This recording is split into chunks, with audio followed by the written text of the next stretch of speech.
So it's 6:30 p.m. evening in India and 8 o'clock morning in as per in US as per Eastern time, and Central European time is 2 p.m. afternoon.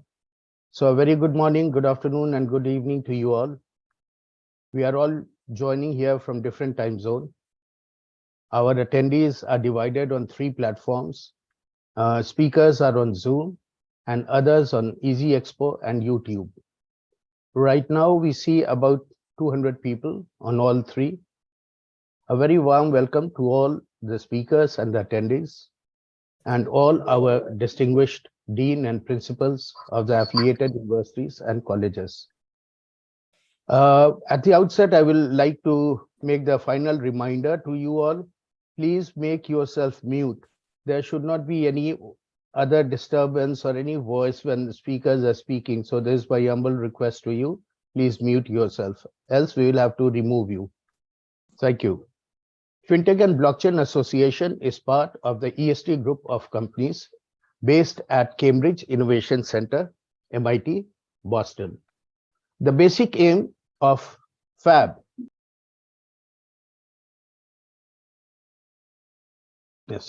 I'm back. So Fintech and Blockchain Association is part of the EST group of companies, and we are based at Cambridge Innovation Center, MIT, Cambridge, Boston. The basic aim of FAB is digital knowledge empowerment via P2P model. Through centers of excellence, students intermingle and pass on knowledge to their peer group. Because without knowledge percolation, no digitization can succeed. Hence, this is our humble pro bono mission. We are very thankful to Easy Expo for their JV with us and creating the whole setup for this wonderful event within a record time of 5 days. I do hope there is no dislocation or problem to our registered attendees. Today, the topic is a very hot one, Metaverse and Web3, and everyone has its own interpretation. And of course, it is welcome. This is the decentralized arena.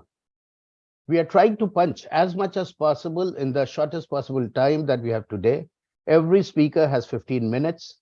Attendees can put their questions on the chat, and we shall request our speakers to answer them. We shall restrict the questions to just 2 or 3 in number, as we have a long list of speakers and we don't want to impinge on their speaking time. We have to change the sequence of the question answer session because of the engagements of our speakers, and they have to go, so they could not have waited for another 2-3 hours for the question answer session.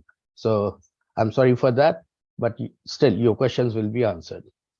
Industry experts recognize and feel the gaming environment as the starting point of the metaverse.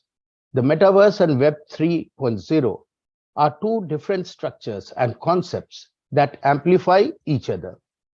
Metaverse is all about an immersive state, a new condition from static to dynamic interactive experiences, wherein our physical being is represented in a digital dimension, which is, I believe, much more perfect than our physical form. In this context, I will like to make you recall the movie Avatar, wherein the physically handicapped hero could be a fierce fighter and a loyal team member of the independent community, something like what we call DAO right now, Decentralized Autonomous Organization. The consciousness-driven exchange of emotions when they fuse their tails can be understood as, say, P2P transaction. So Metaverse is a more, I should say, substantial overlap between our physical and digital lives with extended reality, XR. Metaverse provides experience in 3D, virtual, physical, immersive, AR, VR, MR. All these are the facets of Metaverse. Web3 is a set of decentralized concepts and technologies that provide the infrastructure for the future paradigm. A Web3 decentralized model seeks to manifest a digital experience that is more resilient, more inclusive, and prioritizes peer-to-peer connection. So we are talking of three features: resiliency, inclusiveness, and P2P connection. In Web3, value creation, storage, and exchange are all decentralized across communities and technology infrastructure. The concepts and technologies covered by Web3 are blockchain, decentralized web, dApps, DeFi, DAOs, cryptocurrencies, creator economies, and data direct networks, DDNs. Both Metaverse and Web3 combine to provide solutions to NFTs, identity, and transform the banking parameter. The three most common forms of technology associated with this landscape are extended reality, XR, blockchain, and AI, artificial intelligence. That's why in Metaverse banking, there is a veritable mix of blockchain, NFTs, and crypto into Metaverse services. It becomes a decentralized wallet-based digital banking with secured identities and P2P transactions. It provides that immersive state of banking where the VR app for banking can create an exceptional user experience. The wallet features to create, store, and manage digital currency and assets, and then transact in a metaverse interface. We have a whole lot of activities and opportunities in industries, health, fashion, media, and others. Even the environmental application can experience the use of digital twins for environmental management, which can open up great opportunities and provide a deeper understanding of climatic events. However, there is privacy and security concern in Metaverse, as it is a relatively new space and has no defined best practices. Identities can be cloned, digital avatars can be taken over by malicious elements and actors, and location spoofing can be done to steal information or misrepresent someone. No regulation exists with respect to data sovereignty or privacy for metaverse platforms such as GDPR. That is why the data in metaverse is at the mercy of the metaverse platform owner. Now, it can be public, private, hybrid. It can be like centralized. It can be, but the paradigm is when metaverse and blockchain are merging, they are creating the full decentralized medium. So we don't have scope for a centralized medium in metaverse platform. It has to be decentralized. But we have to see how in practice things are happening and what happens there. The digital twins represent the assets from the real world to the virtual one with much better representation. And that is the topic of our first speaker, Dr. Ingrid.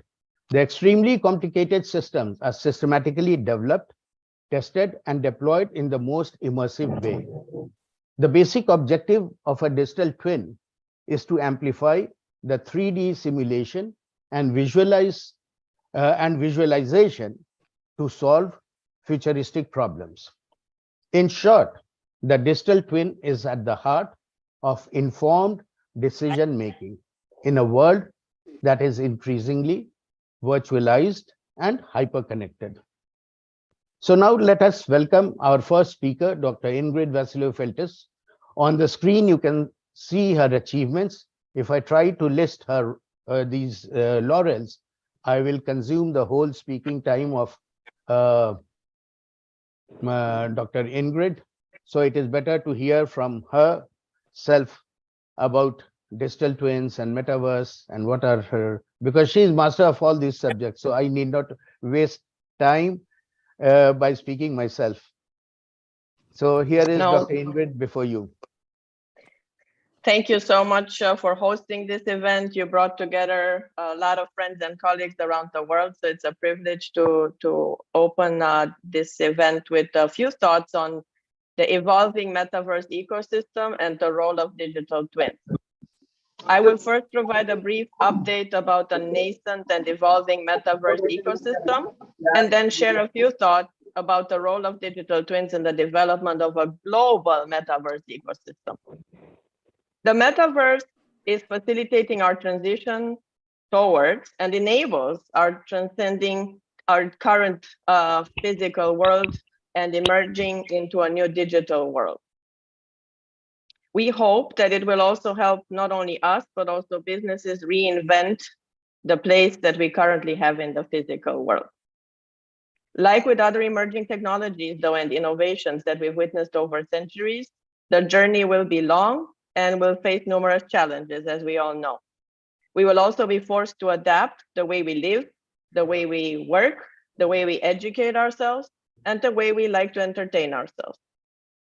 The metaverse continues to capture our imagination, our attention, and causing a lot of controversies. And numerous international organizations have attempted now to publish regulatory guidelines and frameworks that, at least in part, start to provide some guidance.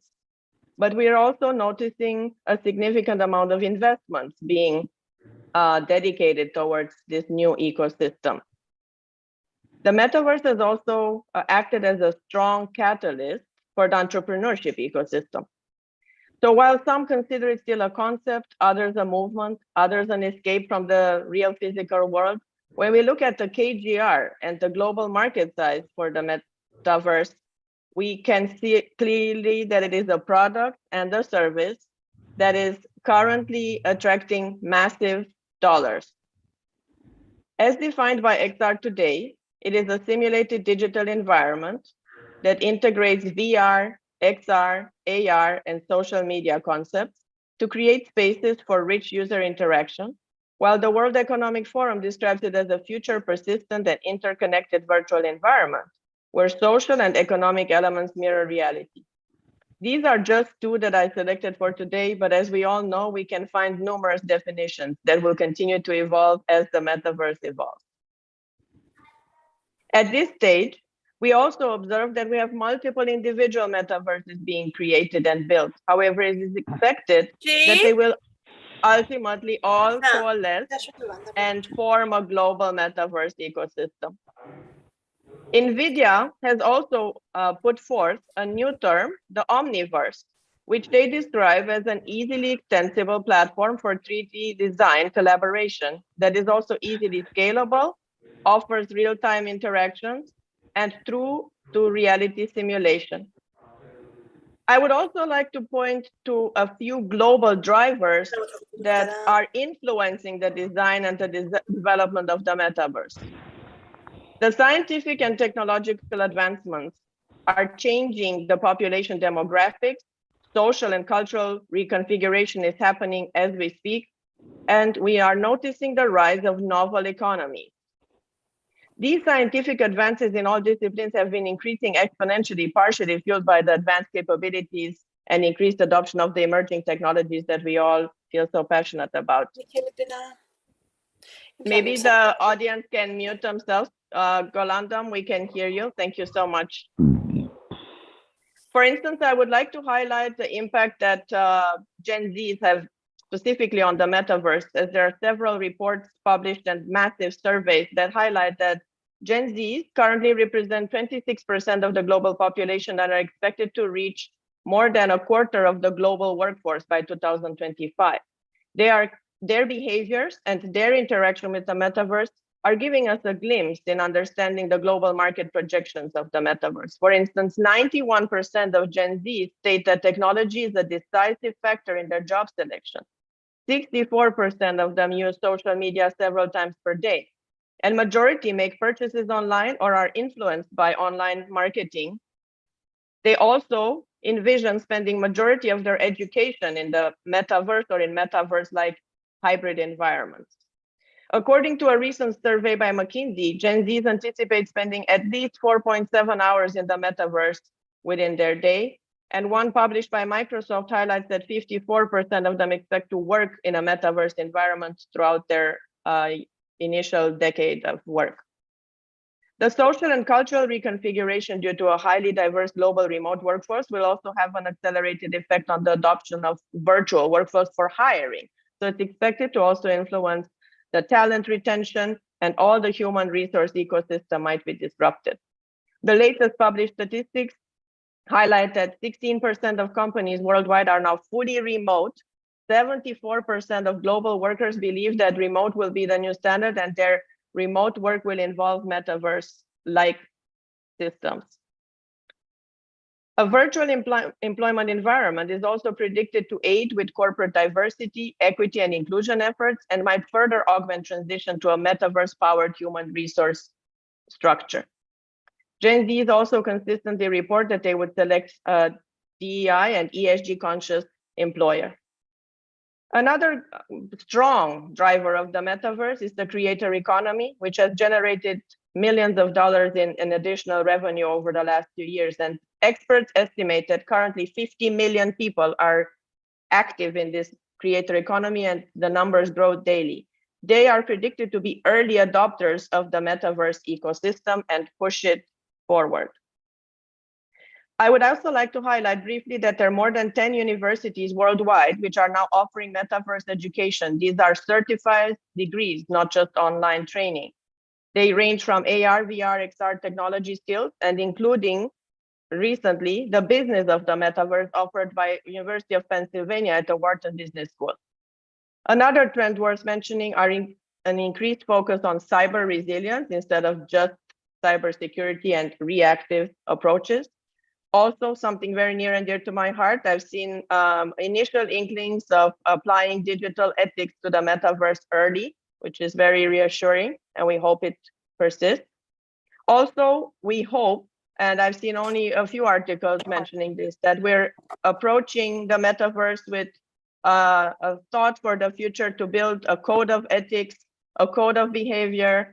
Human rights should be upheld in the metaverse so that we don't experience what we've done with other emerging technologies in the past, so that we can build an inclusive, diverse, ethical, and sustainable metaverse.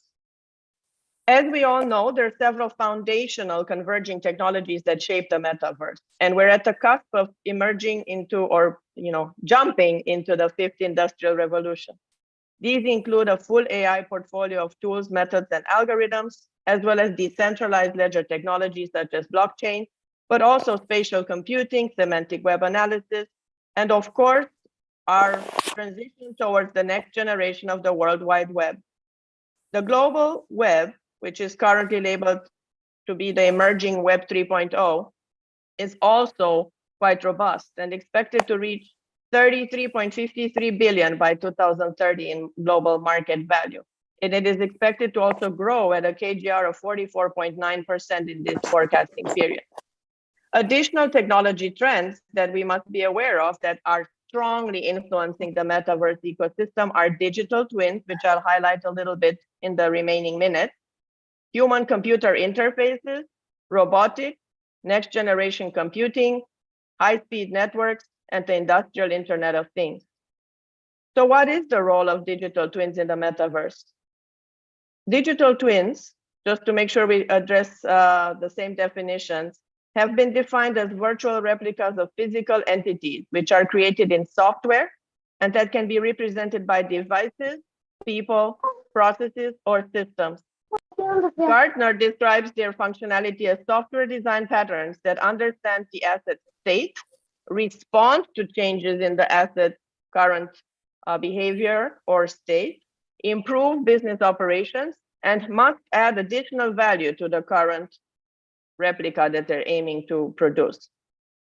As a Deloitte report highlighted, recently digital twins are designed and deployed to enable virtual collaborations, absorb and process massive big data, as well as assist us with managing the physical world in a more efficient and safe manner.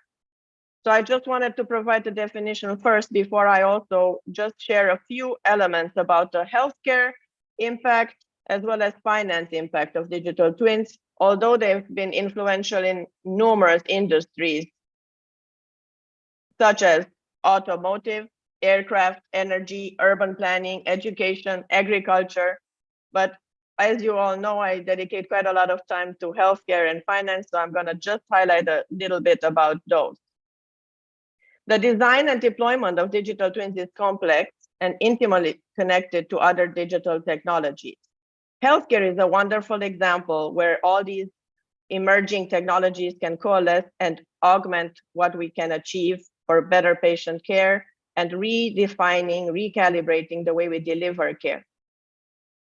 From a healthcare delivery perspective, digital twins could enhance quality and safety of healthcare, improve clinical decision support systems, accelerate the transition from research to clinical development for new medications, new treatment pathways, new devices.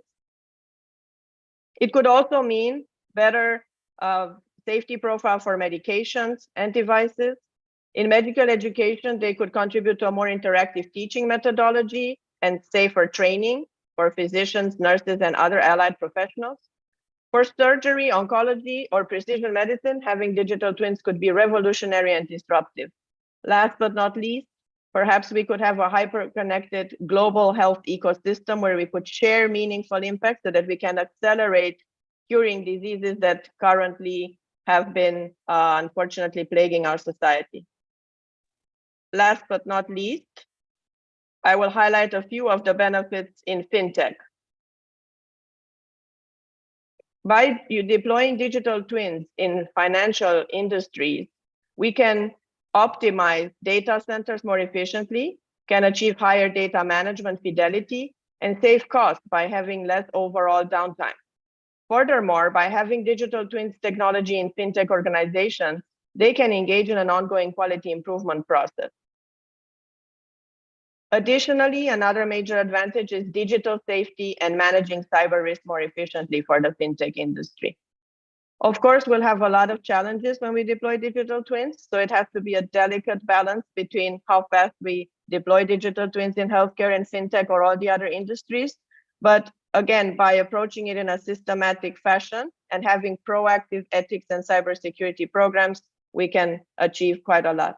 For future direction, I would like to call out that digital twins can redefine the way we build smart cities, which is another broad topic that I hope we can address another time. I see we reached my 14 minutes, so I'm going to stop here. I know we have a lot of wonderful speakers today that I'm sure are going to provide details and further insights into many of the things maybe we touched briefly upon. Thank you for inviting me, and it's a privilege to share a few brief updates about the metaverse and digital twin. Thank you, Dr. Ingrid, for such a wonderful disposition about metaverse and digital twins. And rather, you have covered the entire topic of metaverse and Web3, all the different facets. I can see people are still trying to get into the groove of this event. So there is no question rather from you. So I think you are free. Thank you. Thank you very much. And thank you very much for gracing the occasion. Thank you. So now we move to the second speaker, wherein the pertinent question is metaverse leading to a human renaissance? Human consciousness will merge with the digital consciousness in metaverse. Whatever human beings love, they will like their avatar do the same. And it gets exhibited through the complex avatars. We have the incidence of, say, virtual influencers, virtual YouTuber, with whom we call VTuber in short. The whole discussion about the metaverse is essentially telling us that we can live in a virtual space using an avatar and we don't need a body. Well, this sentiment is echoed by the futurist Jared Leonhardt. I don't know how many people will agree to it, but without our body, how can we be living in avatar? Yes, we can keep our body static and keep moving in metaverse through our avatars. That is possible, but body has to be there. Anyway, human centricity is the basic theme of our tech development, but metaverse via its avatar has created meta-human, realistic extended reality avatars. These are called meta-humans. So how this human centricity of Web3 aligned with meta-human That is what the world is working on. The two dimensions must meet. Let us hear from Kathy DeMarchos. How does she see this development? And Kathy's giant humanitarian achievements are on screen for you to see. Welcome, Kathy. Screen is yours now. Thank you so much. Appreciate the invitation. And Dr. Ingrid, it was incredible to actually listen to you speaking about what I would call your place of genius. And the Metaverse and Web3 certainly isn't my place of genius, but humanity, education, bridging the gaps that we actually see currently across the globe, economic security, they're the things that are really important for me. So I guess the one thing that I actually want to talk about is really where we're actually sitting today is in a very different place than where I think we anticipated that we would be some 10 years ago. Even 12 months ago, you know, if we were talking about this discussion, people were still actually grappling with what had happened with the pandemic. So that consciousness of where we're actually trying to bring people to with what is possible is really actually putting people on a treadmill and then speeding it up. So the things that I actually want to talk about, and I will just share my screen, is actually almost bringing it back slightly. It's bringing it back to what people can actually, now can you actually see this?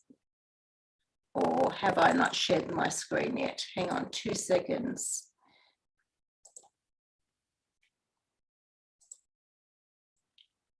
Some disturbance from your microphone. So can you just mute and unmute yourself? Me? Yeah. There's some disturbance from your microphone. Is it okay now? Well, no, but You can't,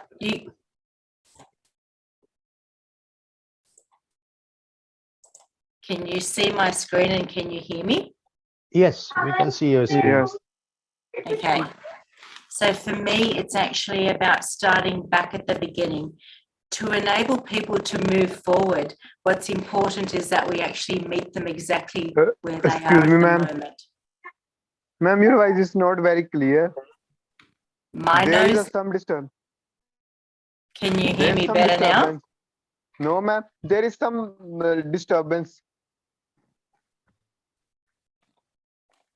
Yeah, Kathy, can you just shift a little bit, maybe backward and then speak? Now? Is it clear now? No, there is some mechanical voice also coming with it, as if we are in Metaverse. You are. Ma'am, rather you can use your smartphone if you this. You want, okay. I can log back in. Yeah, just log back in because. All right.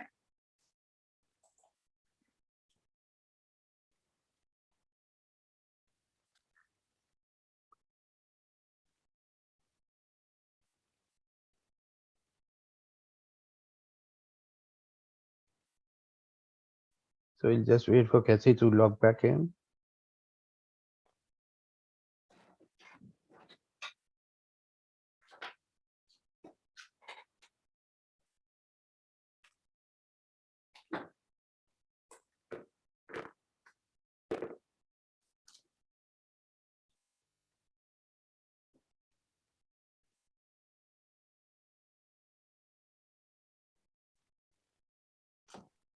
Okay. Can you hear me now? Yeah. All right. I won't be able to share my screen. Yeah.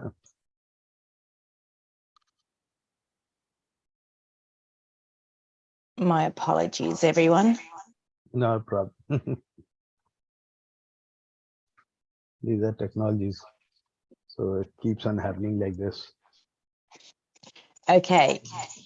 So where I was actually getting to is the importance here in respect to ensuring that we actually have everybody join us on this journey is to meet people exactly where they're at.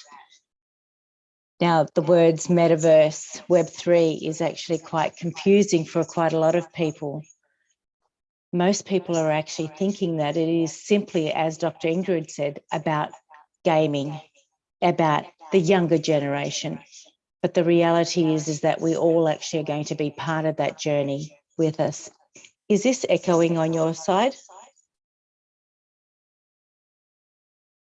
Your other You're on mute. system is open, that's why it is echoing, but you are presenting your screen also, so it has to be like that. You can go ahead, at Okay. least it is better than that mechanical. All right. So where we actually come to is remembering that people don't like change. And despite the fact that change is actually the only constant thing, we have to ensure that we allow people to adapt at the pace that they are accustomed to. So for me, what's important is for us to ensure that we actually take people on that journey with us. So how do we do that? It's beginning the awareness progress, that knowledge base, and making things simple. Making things practical for people to actually understand how is it actually going to affect them. What is that actual one position that we can share with them where they can relate to what it is that's going to happen for them. Now, Dr. Ingrid actually mentioned healthcare, and as I actually was listening to her, there was one thing that came to mind.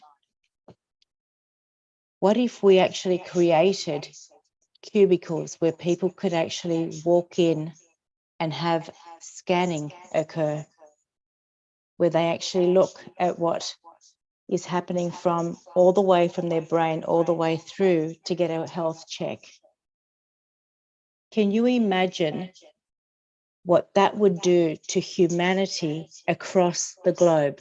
This isn't something that is just for the Western world, but we could actually enable social impact on a bigger basis by having that sort of technology incorporated into everywhere, every continent, every impoverished community, to ensure that we enable humanity to be living in a sustainable, healthy, long-living society. If we actually start the process today to upskill and retrain people, and then when the technology is available, we'll be moving everybody forward at a rate where everybody is actually adapting without feeling like they are constantly on that rapid evolving change that they have now. Remember, I want to go back 2 steps. We've come out of a pandemic and people are still constantly saying that they're wanting to go back to what was normal. The metaverse is actually taking them almost to that other stratosphere. So we have to take micro steps to make sure that we not only are actually bringing our future generation forward, but everybody else on that journey with us. So that upskilling, that retraining is actually going to be imperative. The one question that I actually want to ask all of us to consider is, what else? What else is possible? How else do we want to contribute? And how are we actually going to make sure that nobody is left behind? And that piece is going to come through communication. The key here is to make sure that we actually meet people where they're at and to remember that we actually are communicating through lived experiences, and not everybody knows what we know, nor can they actually interpret what we are actually wanting people to experience and to accept will actually be of greater benefit. That visualization that I shared earlier about that health system, that cubicle, also actually comes to light with what Dr. Ingrid was saying about that inclusiveness, that diversity that we were talking about. This is a real possibility where people can be sitting at that table from across the world, and with that twin that, again, Dr. Ingrid was talking about, through a hologram, through that virtual reality and making sure that we are actually taking everything into account in a holistic way, where we are thinking about social, impactful changes. To ensure that we actually make the right choices, we have to be intentionally conscious. And I use those two words together because that is how we create greater impact. And I want to share a story that might actually give you the opportunity to see why those two words together are so important. Earlier this year, I was actually talking at an event, and it was an intergenerational engagement. There were young students that were just in their final years at school. There were people in business, and there were people who had retired. As I was about to take the stage, a young girl approached me who was going to introduce me. And she shared something very personal with me. And it was about the challenges that she was going to face as she was finishing school and what was expected of her. And as she reached out in front of me, I saw cuttings on her arm. The reason why I actually share this story is because in that moment, I realized that had I actually not been intentionally conscious about what I wanted to do as I took that stage, potentially that discussion that she had with me would really be of no consequence. But I valued her and I changed my entire presentation. It is so important that we actually understand the impact that we can make through the discussions that we have. In that moment, what had actually transpired was that young girl approaching me after I spoke to acknowledge and to be grateful for me taking on board what she had shared. The ripple effect was that the audience, even those who knew me, actually approached me to say, that was such an impactful discussion that you shared. They didn't know who it was about, but they were moved. The person that engaged me said to me, Kathy, we've had so many people actually approach us about what you shared. They were moved to tears. That ripple effect is what intentionally conscious actions are going to actually do. So with technology, guys, what I'm suggesting is that we don't look at this from the perspective of efficiencies or even from an efficacy point of view. It is also to make sure that we embed ethics into it. And again, Dr. Ingrid, it was almost like you were actually thinking what I was thinking with the things that you have raised. But we have the opportunity today to think about how we want to choose to go forward. So for me, what I want us to do collectively is to think about bridging all of those gaps through the innovations that are actually available to us. I'm sharing my experiences with you because this is different. The world as we know it today is going to be significantly different. So we have the opportunities to embrace differences on so many platforms, to celebrate failures, and to actually go beyond resiliency by looking at what Nassim Taleb actually calls anti-fragility. To stop and listen so that we better understand, not to respond, and to be comfortable in being uncomfortable so that we can actually have the unthinkable become possible, and to actually ensure that thinking limitlessly is actually the new way of living. So as we move forward, what I'm asking each of us to do is to almost dig up that soil, have a look at what's actually underneath. I call that the unearthing process, so that we can replant and give humanity the best opportunity to succeed. If we embrace the metaverse and what Web3 actually has to offer, we will actually be living a much more sustainable, conscious world. So as I close, I have one question for you. Ask yourself, what else? What else is possible? What else do you want to contribute to? And who else do you want to take on the journey with you?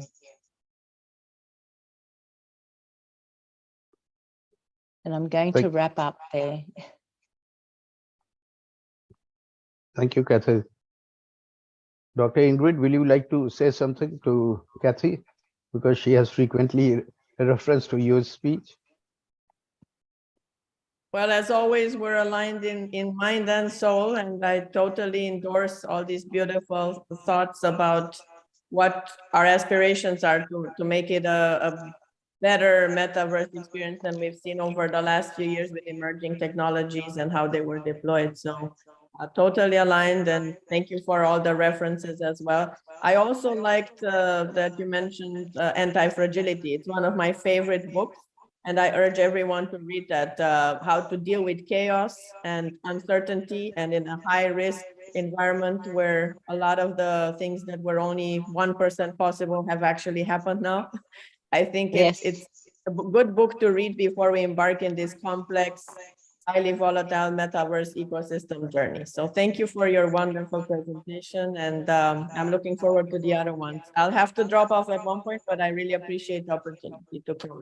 Thank you. Thank you very much. Thank you very much. So we have really to struggle to humanize the technical chaos and try to create order amidst this chaos. However, when you have been talking about scanning your ailments, and for healthcare, that something scans you. So in ESG healthcare, we have something like that you enter the kiosk, and we have different scanning facilities through IoT, medical IoTs, I should call them. You can scan your body and you can do your tests, and everything can be worked out.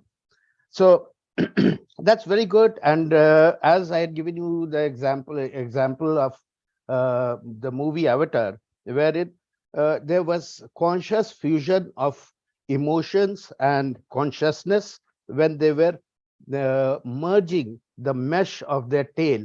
So that was a very, very symbolic thing that now when Elon Musk is talking about planting chip behind neck, behind your head and on your neck, and trying to create those electrical impulses for transmission of one's thoughts and those thought processes. So I don't think we are very far from those days when Metaverse and Web3 will have that voice of a decentralized voice, wherein just thinking and whoever, like we have this we call Bluetooth type of thing. So when two human beings are in close proximity, that Bluetooth type of event can happen, and they can exchange their vision and they can exchange their emotions and reactions. So very well said, Kathy. And now we move to the third speaker. Metaverse is much more than a social media platform, and it has the big potential to change our social, political, and economic order. At its core is blockchain technology that could pave the way towards a decentralized autonomous society, which will make us global citizens. Our digital identity will enable us to create our economies without the need for intermediaries. Blockchain acts as a secure, decentralized, and transparent data container. Alongside this new value chain, Web3 has created entirely new economic organization, DAOs. These decentralized autonomous organizations are a central function of interaction across the Web3 space.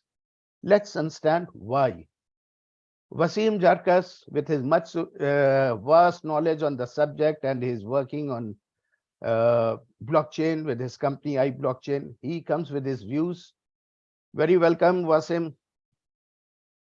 Stage is yours. Thank you. Thank you, Dr. Sindhu. It's a pleasure to be on this forum. Thank you so much. Thank you, Kathy. A very touching speech. Actually, I had some goosebumps at one point in time. That's really, really touching. Dr. Ingrid, always insightful. Thank you so much for your speech. I think I'll go for a more of a free speech. I prepared the presentation, but after what I heard, I opted to go for more of a free speech, but I want to go through a couple of definitions first.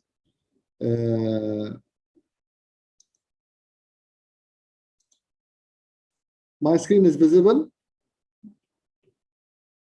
It's okay. Yes, sir, it's visual.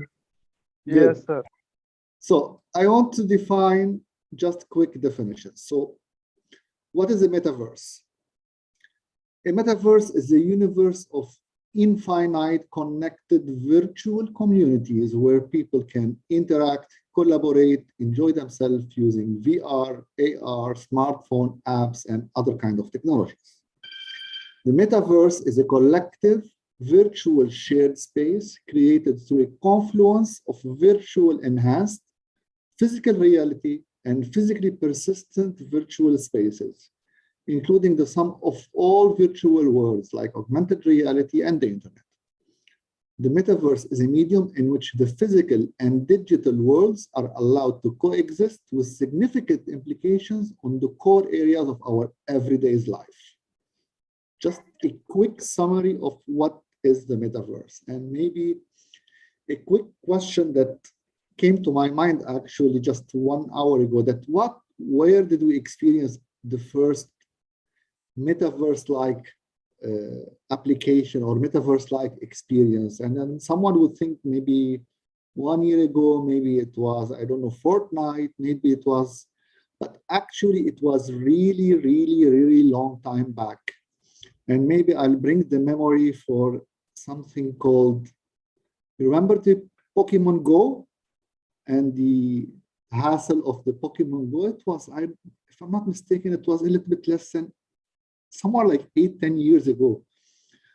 And this is exactly where the initial ideas of the metaverse came in, with this augmented reality, where people on the street were chasing objects that did not exist. And people really went crazy all across the globe to a degree where governments actually has to interfere and start banning this application and this game from going across.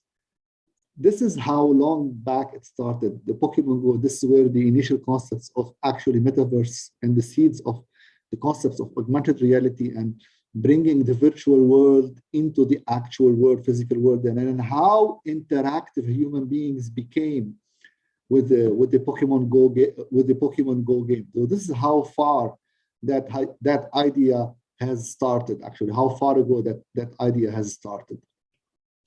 Then I want to move quickly to what is Web3. Again, a quick definition. Web3 are a series of projects that are decentralized applications and that are built upon the core principles of the blockchain technology. They are decentralized, they are trustless, and they are permissionless. The decentralized base of Web3 is also the foundation for what is known the blockchain technology that powers the cryptocurrencies, Bitcoin, Ethereum, and this is behind of the NFT exchanges that we've seen recently. Blockchain technology is one of the most crucial components in the Web3 space because it allows users to have control over their data in a decentralized manner. This is extremely important because this is the foundation of Web3, where the control of the data is back to the hands of the people and in a very decentralized manner. Web3 applications are actually pieces of software that utilize any component of the Web3 technology, which is basically a blockchain used for decentralization, artificial intelligence, neural networks, like you mentioned, Dr. Sindhu, just now, Elon Musk and the Neuralink that he's starting to implant in the brains, the big data, the virtual reality, the augmented reality, multi-dimensional interfaces, distributed computing. This is what Web3 is about. So in a nutshell, Web3 is not a thing. Web3 is an umbrella term for various technologies that are set to dramatically transform the internet over the next decade. So there is not a single definition of Web3. Web3 is an umbrella term rather than a thing that we think that's it, that's Web3. No, it's an umbrella term that many applications and many technologies can fall under. Now, after these two definitions, I just want to go into a very controversial question. Do we think that Metaverse or Web3 should be owned by just a few companies? This is what's going to answer the decentralization question. What we have seen recently on the internet, Web2, the recent elections, the scandals we have seen about the customer protection, customer data being exposed, and then the potential of what Metaverse can do and transform us as human beings, and then what Web3 can transform radically the way we interact, the way we live, the way we conduct business. The question is, shall we allow again these technologies to be just owned by a few companies? That is a question that probably yet to be answered. I think I know that what would be the obvious answers in our head, that will be the immediate answer, but that is something that we need to really, really think about. I'm gonna stop sharing, and I would prefer maybe to go a little bit more. So this is what Web3 is promising us. Web3 is promising us a centralized internet that is built on a permissionless open blockchain network. It uses a technology that is built on a decentralized blockchain, and that decentralized blockchain will allow us for a totally new landscape of novel businesses and even new social models that we will be undergoing. Unlike the centralized and controlled forms of over the internet, which are known today as Web2, Web3 is a distributed network. It's built on the blockchain, as we have said, and it hosts data, our data. It's being hosted in distributed networks rather than a central server. Data storage and data flows, they occur over networks that are running over many computers with no single entity that is controlling them. So what we will be achieving through decentralization is allowing users to own their data back. They will have full access to these storage, to the communication channels. And because it's designed using blockchain technology at the core, it's going to empower the user while it's give them access and full ownership of their data. Blockchain is using decentralization, and what we call the IPFS, interplanetary file system, is going again to give back access and control over data and access to data and storage of data back to the crowd, back to the people itself, instead of being monopolized as we have them today by the big tech companies. Without mentioning names, I think we all know who the big tech companies that is monopolizing our own data, our own profiles, our own behaviors. No, this is what Web3 is going to do. It's going to give back the control of this data back to us as a human being. The decentralized nature of the blockchain is going to establish a transparent, and it's going to establish a safe environment that is going to be enabled by the growth of these technologies. And we will be able to free ourselves from surveillance, from exploitative data, such as the targeting advertising that I'm sure all of us are experiencing on a daily basis. The individuals will have the rightful control over their data, as we have said, and the decentralization of the applications, the D-app, is going to allow us to build. It's going to allow us to build those applications over the blockchain, and again in a decentralized manner, and it's mostly going to store our data in decentralized locations. Now, while there are real risks with this emerging technology, it is being used. That's we are going to use. Applications like Web3 internet, it is still emerging, and across numerous industries with the potential of transformational effects, a huge transformational effect. The initial iterations of the Web3 and the initial implementation of Web3 has actually forced us to adopt open standards that are publicly available, and it has to force us to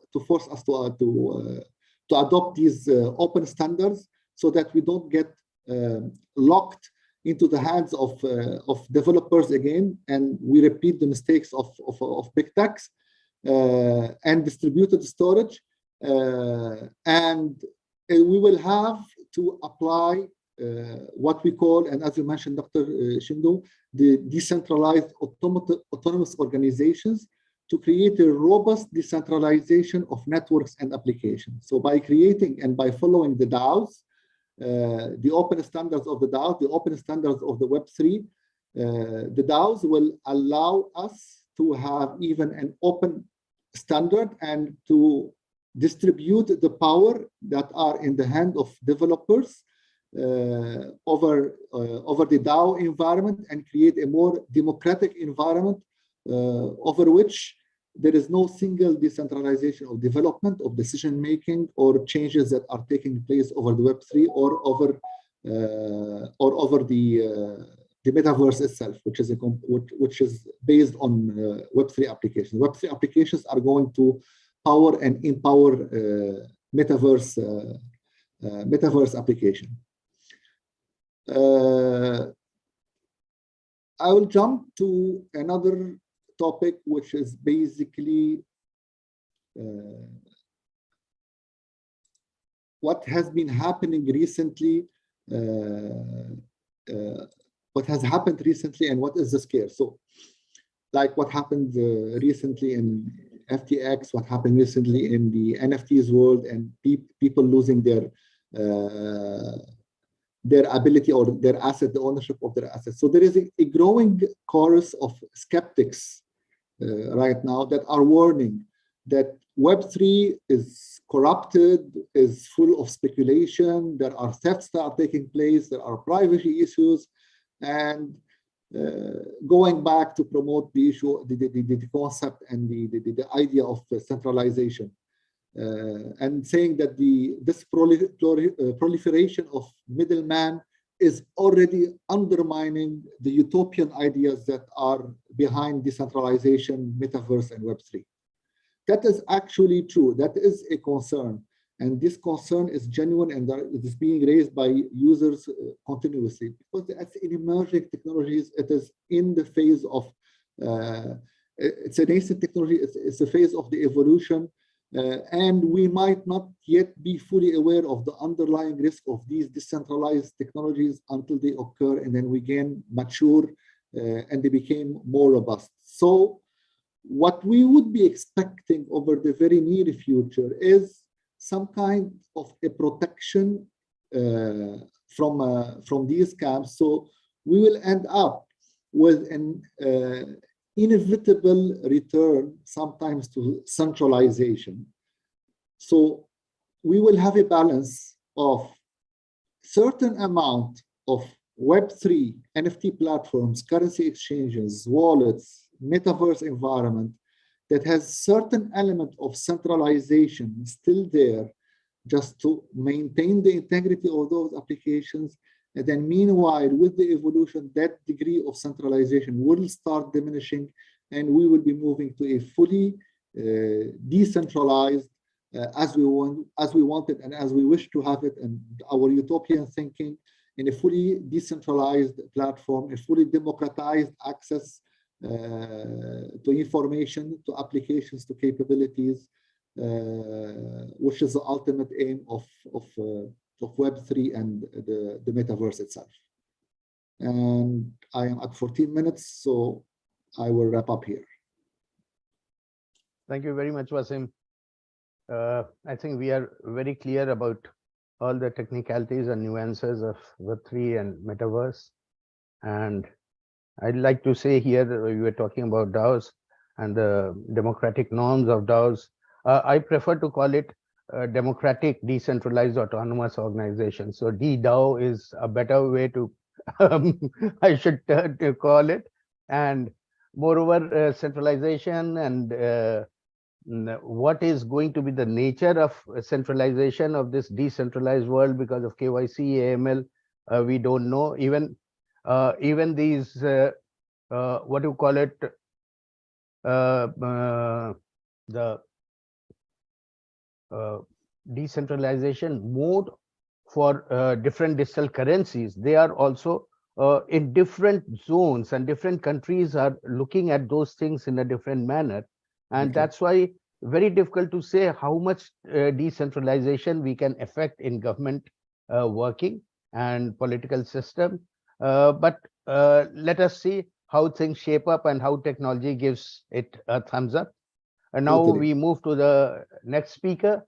The health metaverse is one of the upcoming major disruptors in the coming years, given that virtual reality, augmented reality, and mixed reality are already being used for medical training and surgical operations.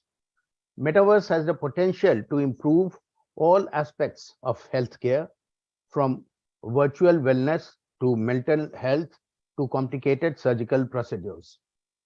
Metaverse are predicting a disruptive shift, providing better surgical precision, opening new channels of treatment, and lowering the cost, which is, say, a fundamental axiom of the new technology, that it has to be very, very inexpensive.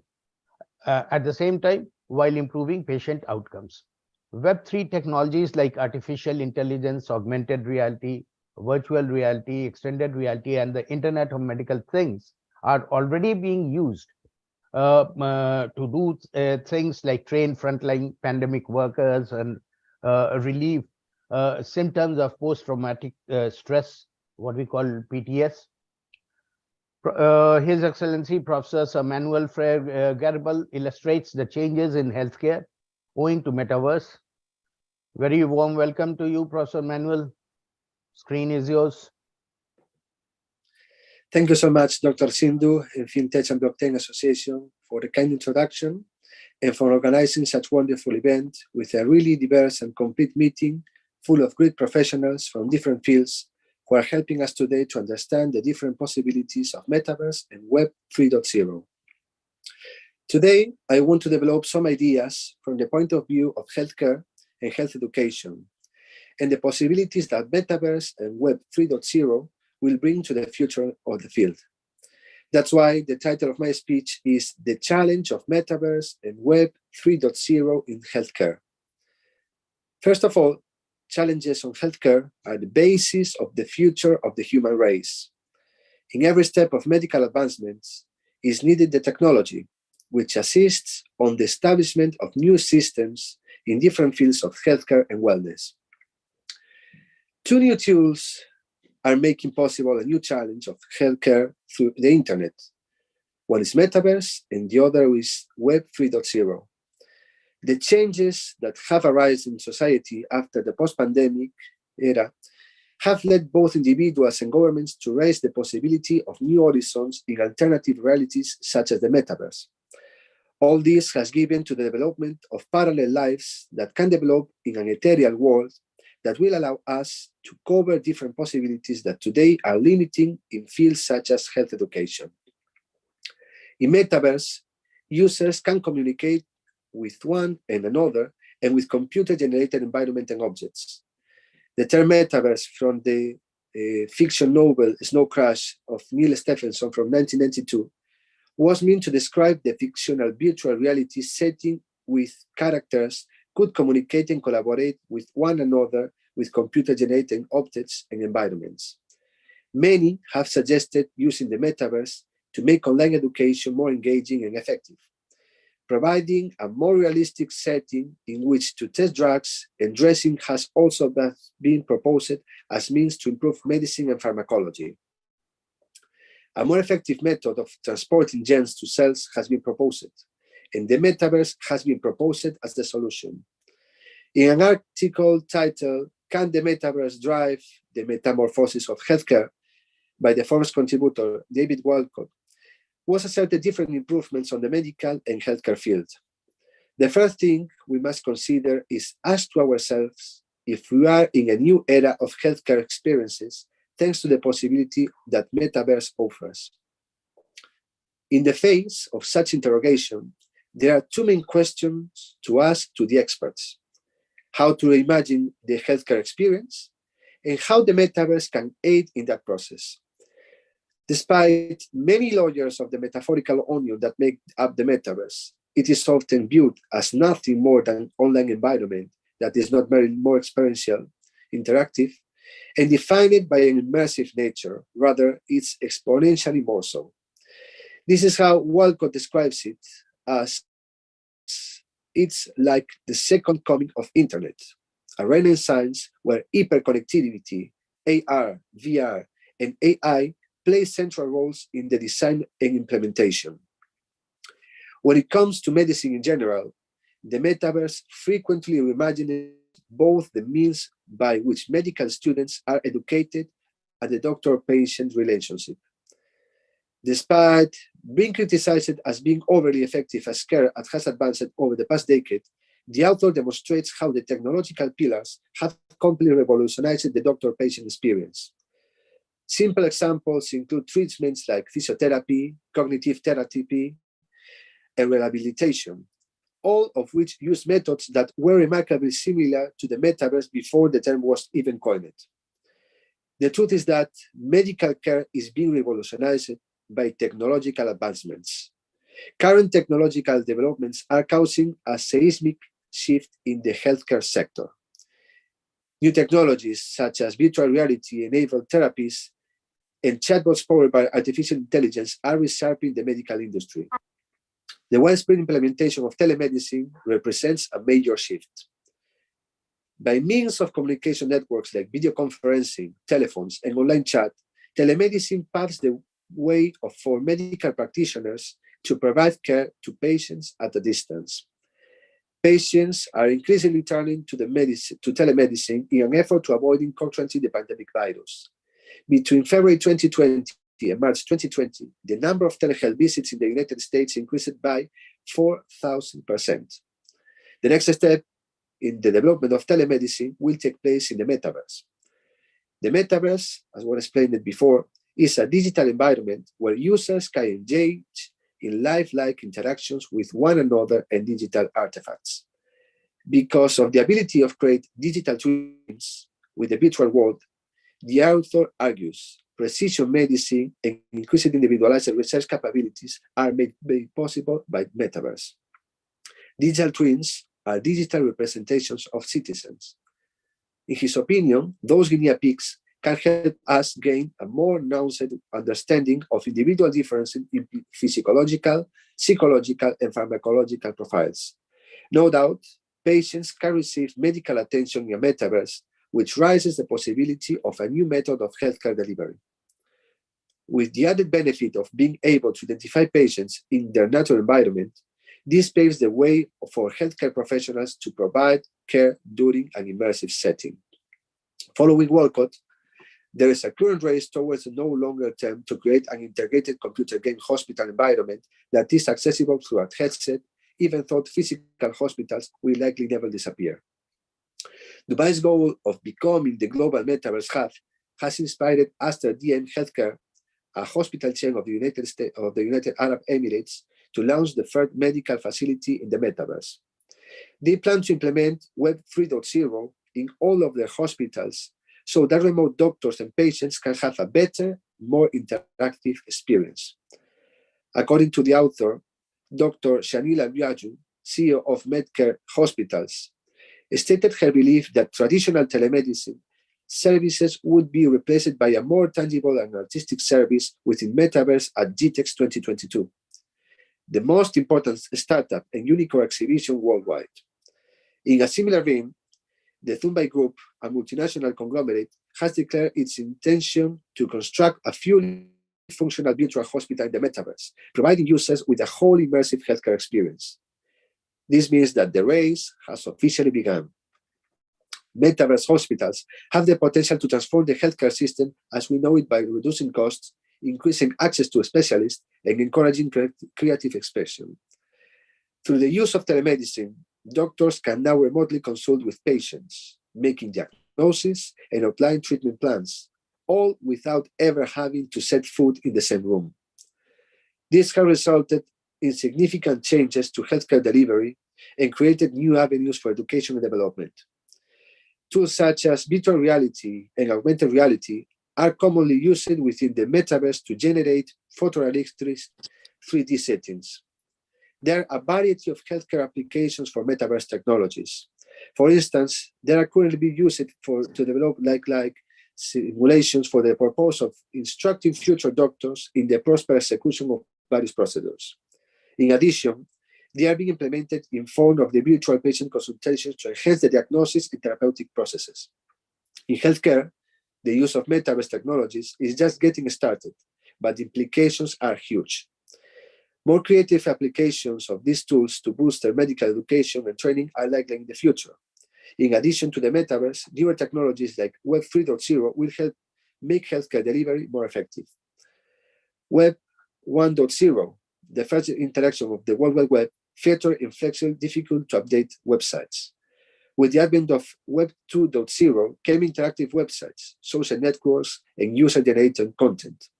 Semantic web, a method of organizing data is more easily accessed and understood by computers, is currently being developed as part of the Web 3.0.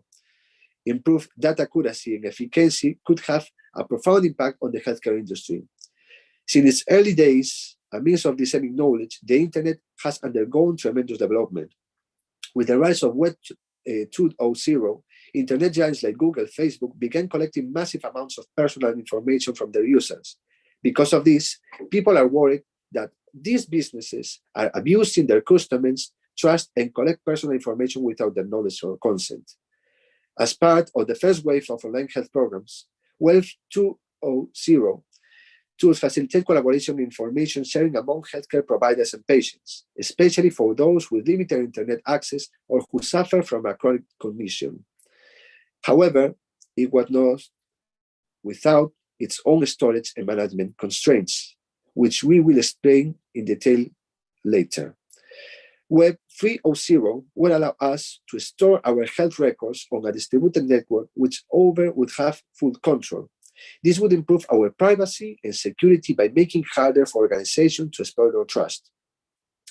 Web 3.0 and its related concepts, such as decentralized finance, may be responsible for this, but the system will still provide individuals and businesses with the opportunity to enhance the healthcare system without relying on a third-party intermediary. In Web 3.0, users have more say over their data and platform as a whole. Therefore, third parties such as governments and corporations can no longer regulate what individuals see and do online. Users will have the control over which services and applications they use, and information will be kept locally in other devices rather than centralized databases. By doing so, users will have more autonomy over their data and contribute to Internet's decentralization. Importantly, this fundamentally different approach to patient data protection is predicated on the principle that any centralized authority can intervene on who requests or needs information, such as medical records. As Dr. Wasim Jarkas explained it before, Web 3.0 has the potential to revolutionize many industries, including healthcare. The majority of our health information is currently housed in centralized databases managed by healthcare providers, insurance, and governmental agencies. The recent high-profile cases of data breaches and medical information sharing show how this concentration makes it easy for these organizations to violate the trust we place in them. Abhishek Runga, a Forbes contributor, wrote in an article titled, "How Web 3.0 Might Revolutionize Healthcare," in which he argued that the current healthcare systems are hopefully inadequate. The author reflects on the following.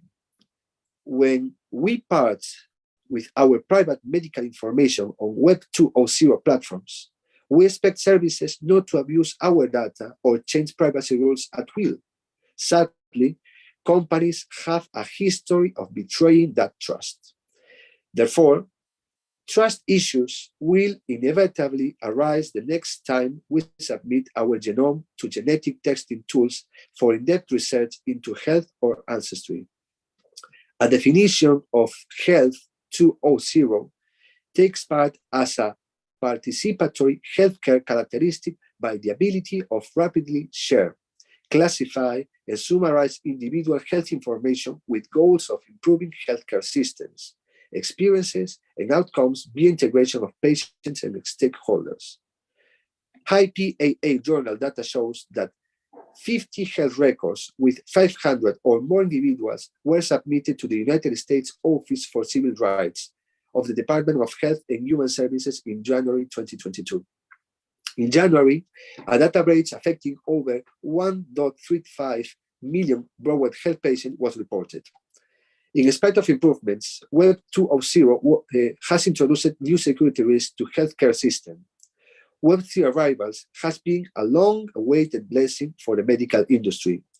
Cyber attacks can happen to healthcare organizations with unprotected websites, web servers, and databases. Databases with insufficient security settings, poor passwords, or no protection at all prime targets for hackers and cyber criminals. There should be adequate technical security measures in place, especially data encryption, for healthcare facilities that handle electronic protected health information. Undocumented cybersecurity policies and procedures, a lack of cyber awareness, and out of medical devices and equipment all contribute to the potential for compromised data. Web 3.0 then is a significant step forward in enhancing healthcare payment and delivery. Tokens based on the blockchain are used in Web 3.0 projects so that members of a like-minded community can have a say in the platform's government, ownership, and use. Therefore, Web3 has many applications in healthcare, including the detection of counterfeiting drugs, the protection of patient data, the use of Metaverse, and more.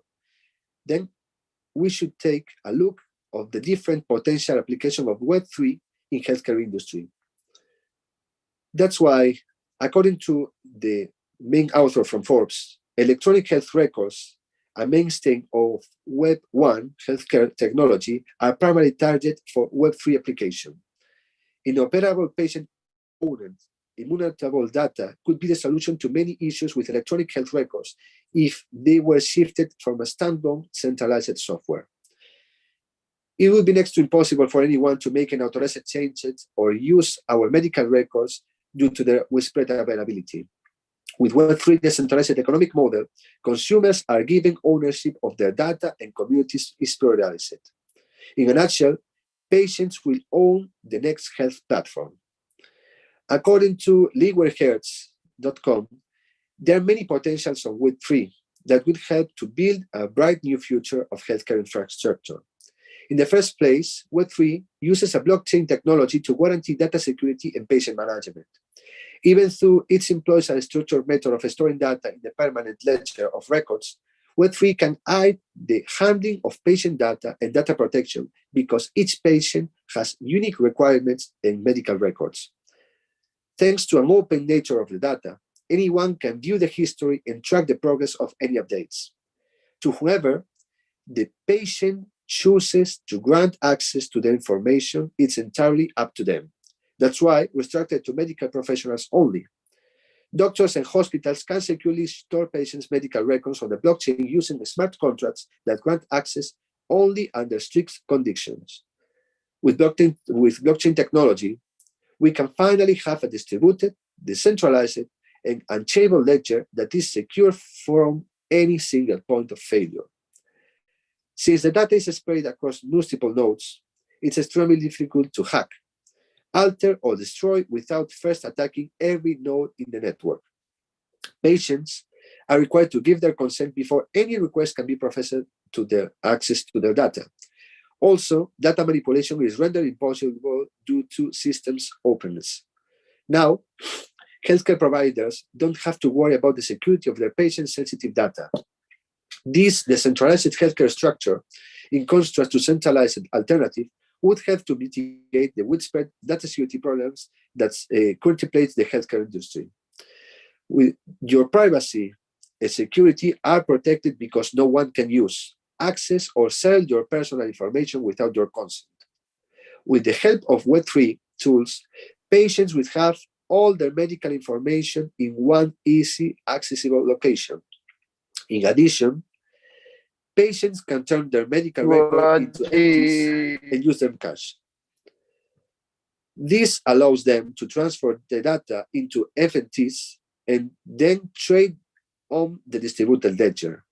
These NFTs are only accessible by the patient, allowing for the location to be monitored at all times. Once you have done that, you can resell your records to anyone who is interested in analyzing them, such as scientists or medical equipment manufacturers. Second, counterfeit drugs are becoming an urgent problem in healthcare due to the difficulty of tracking them through the pharmaceutical supply chain. Those who produce illegal drugs frequently dilute or forge the original in order to increase their profits. As a result, the risk at some pharmaceuticals will be misleading or contain insufficient amounts of the active ingredient. The patient's health and condition could deteriorate as a result. There are efforts being made by legitimate pharmaceutical companies to combat the issue of fake drugs, but criminal enterprises are continually developing new methods to pass off them and making imitations of the real thing. Using Web3 in medicine could drastically cut down the number of people taking ineffective or dangerous fake drugs. Blockchain technology allows for the secure transfer of pharmaceuticals. A blockchain network will store each transaction in a block, which cannot be altered once it has been added to the chain. In order to ensure the reliability of the transaction of blocks, timestamps are included. As a result, the pharmaceutical supply chain as a whole is moving into a blockchain, and each medicine is registered before entering circulation. The problem of counterfeit drugs will be solved. It is really imperative that medicines be registered on the blockchain to stop the spread of counterfeit drugs. By doing so, you can rest assured that the medication you are taking is of the highest quality and highest security. The distribution of medicines is a huge problem area, and stock fluctuations can all be tracked with the help of blockchain technology. The security of pharmaceutical supply chain will be greatly enhanced by the implementation of a token ID, that will be an NFT, that allows for streaming tracking. Each NFT metadatum also contains information specific to a given drug. As a third part, cutting-edge technology like augmented reality, virtual reality, robots, and minimally invasive surgery are gaining traction in the prestigious medical institutions. They aid in surgical planning and execution by providing a 3D-dimensional image of the patient's anatomy. However, augmented and virtual reality technologies cannot accomplish clinical decisions independently. However, the requirements of medical community for accurate surgical procedures can be met by the metaverse.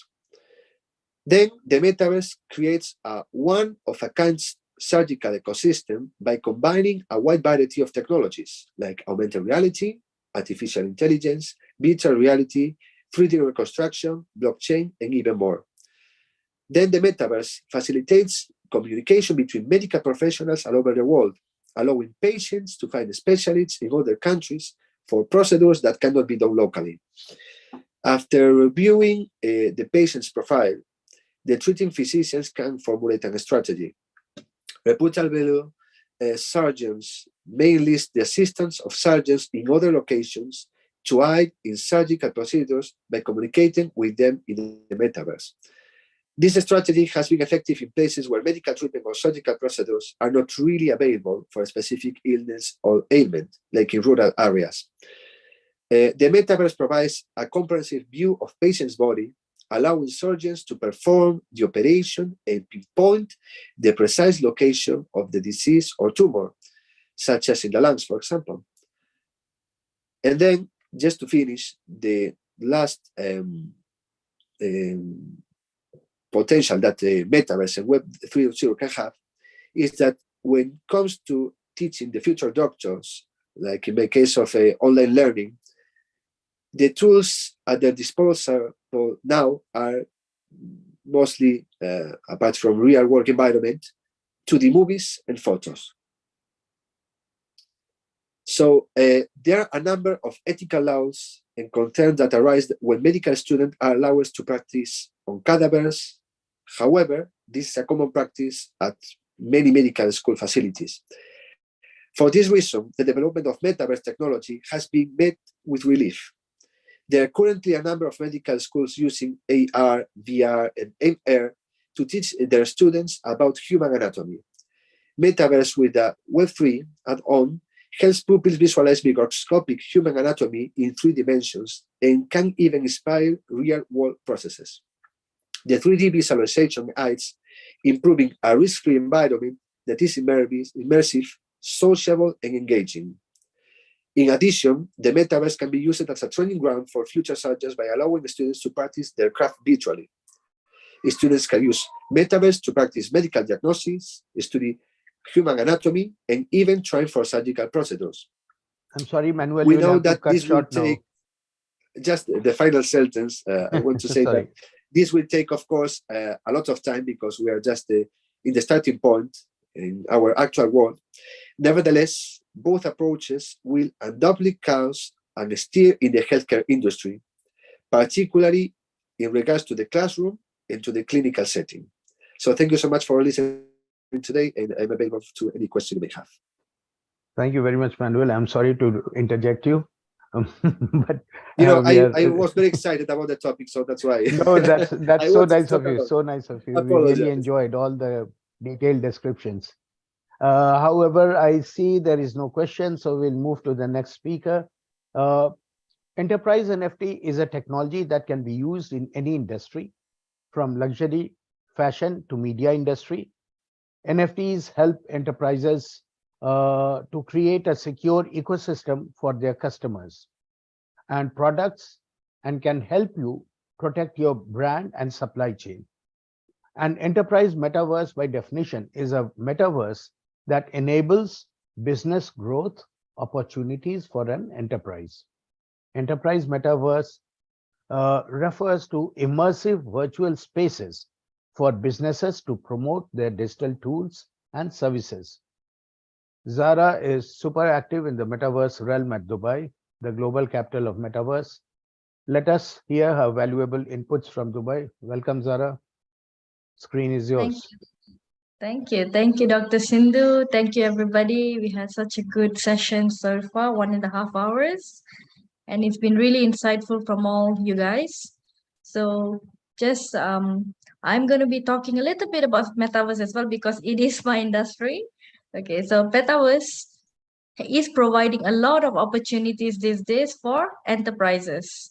You know, it gives businesses a chance to evolve and transform everything from how they interact with customers, products and services offered, production, distribution processes, organizational operations, and much more. And with the research showing that metaverse will infiltrate every sector in the coming years, you know, we can see more than opportunities worth more than $1 trillion in annual revenues. So what the metaverse is going to do is going to shape up the next decade of businesses. That's what I personally believe in. And being in Dubai with the Sheikh Hamdan also announcing all the metaverse strategy, I think we're in the right space at the right time.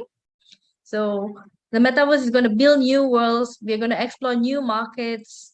We're going to have the abilities to replicate the real world using technologies like the AR, VR, MR, and XR. Being in the next iteration of the internet and social media, metaverse definitely offers various opportunities.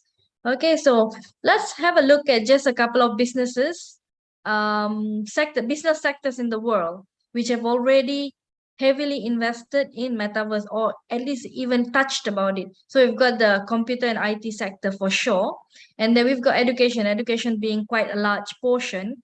Then we've got finance, we've got medical, we've got health, we've got travel industry, we've got construction, much more, even up to defense and entertainment. So we have seen the world changed a lot with the metaverse. In the past year, in this past 12 months, I think we have evolved a lot compared to how we were adopting things earlier in the days, 20, 30 years ago when we had to adopt internet. It took everybody quite some time.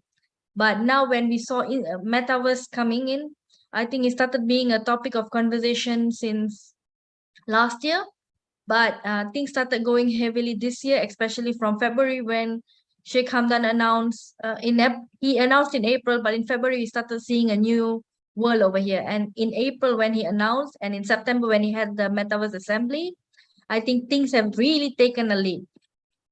So let's talk a bit about how the NFT will impact enterprises and e-commerce. I'm gonna go heavily a little bit on e-commerce because I think that is the core of a lot of businesses these days in Web 2. And coming to Web 3, e-commerce plays a big role. Okay, so NFT are essentially the modern day customer avatars. You know, like you have passport, it connects you to a country. So with a passport, you can go to certain areas. And what NFT provides is it actually provides an identity where you can interact either with a specific brand, either with a specific metaverse, or you can be in any businesses at all, whether it be in the metaverse or in real life. Okay, NFT, they enable unique digital assets to be sold and traded in the blockchain. So it creates a whole new opportunity for e-commerce. So now you have seen the trend of a lot of NFT marketplaces coming by. So previously we sold things on Amazon, we did eBay, we did and every country would have their own e-commerce stores. But now we are seeing NFT marketplaces and it's going global.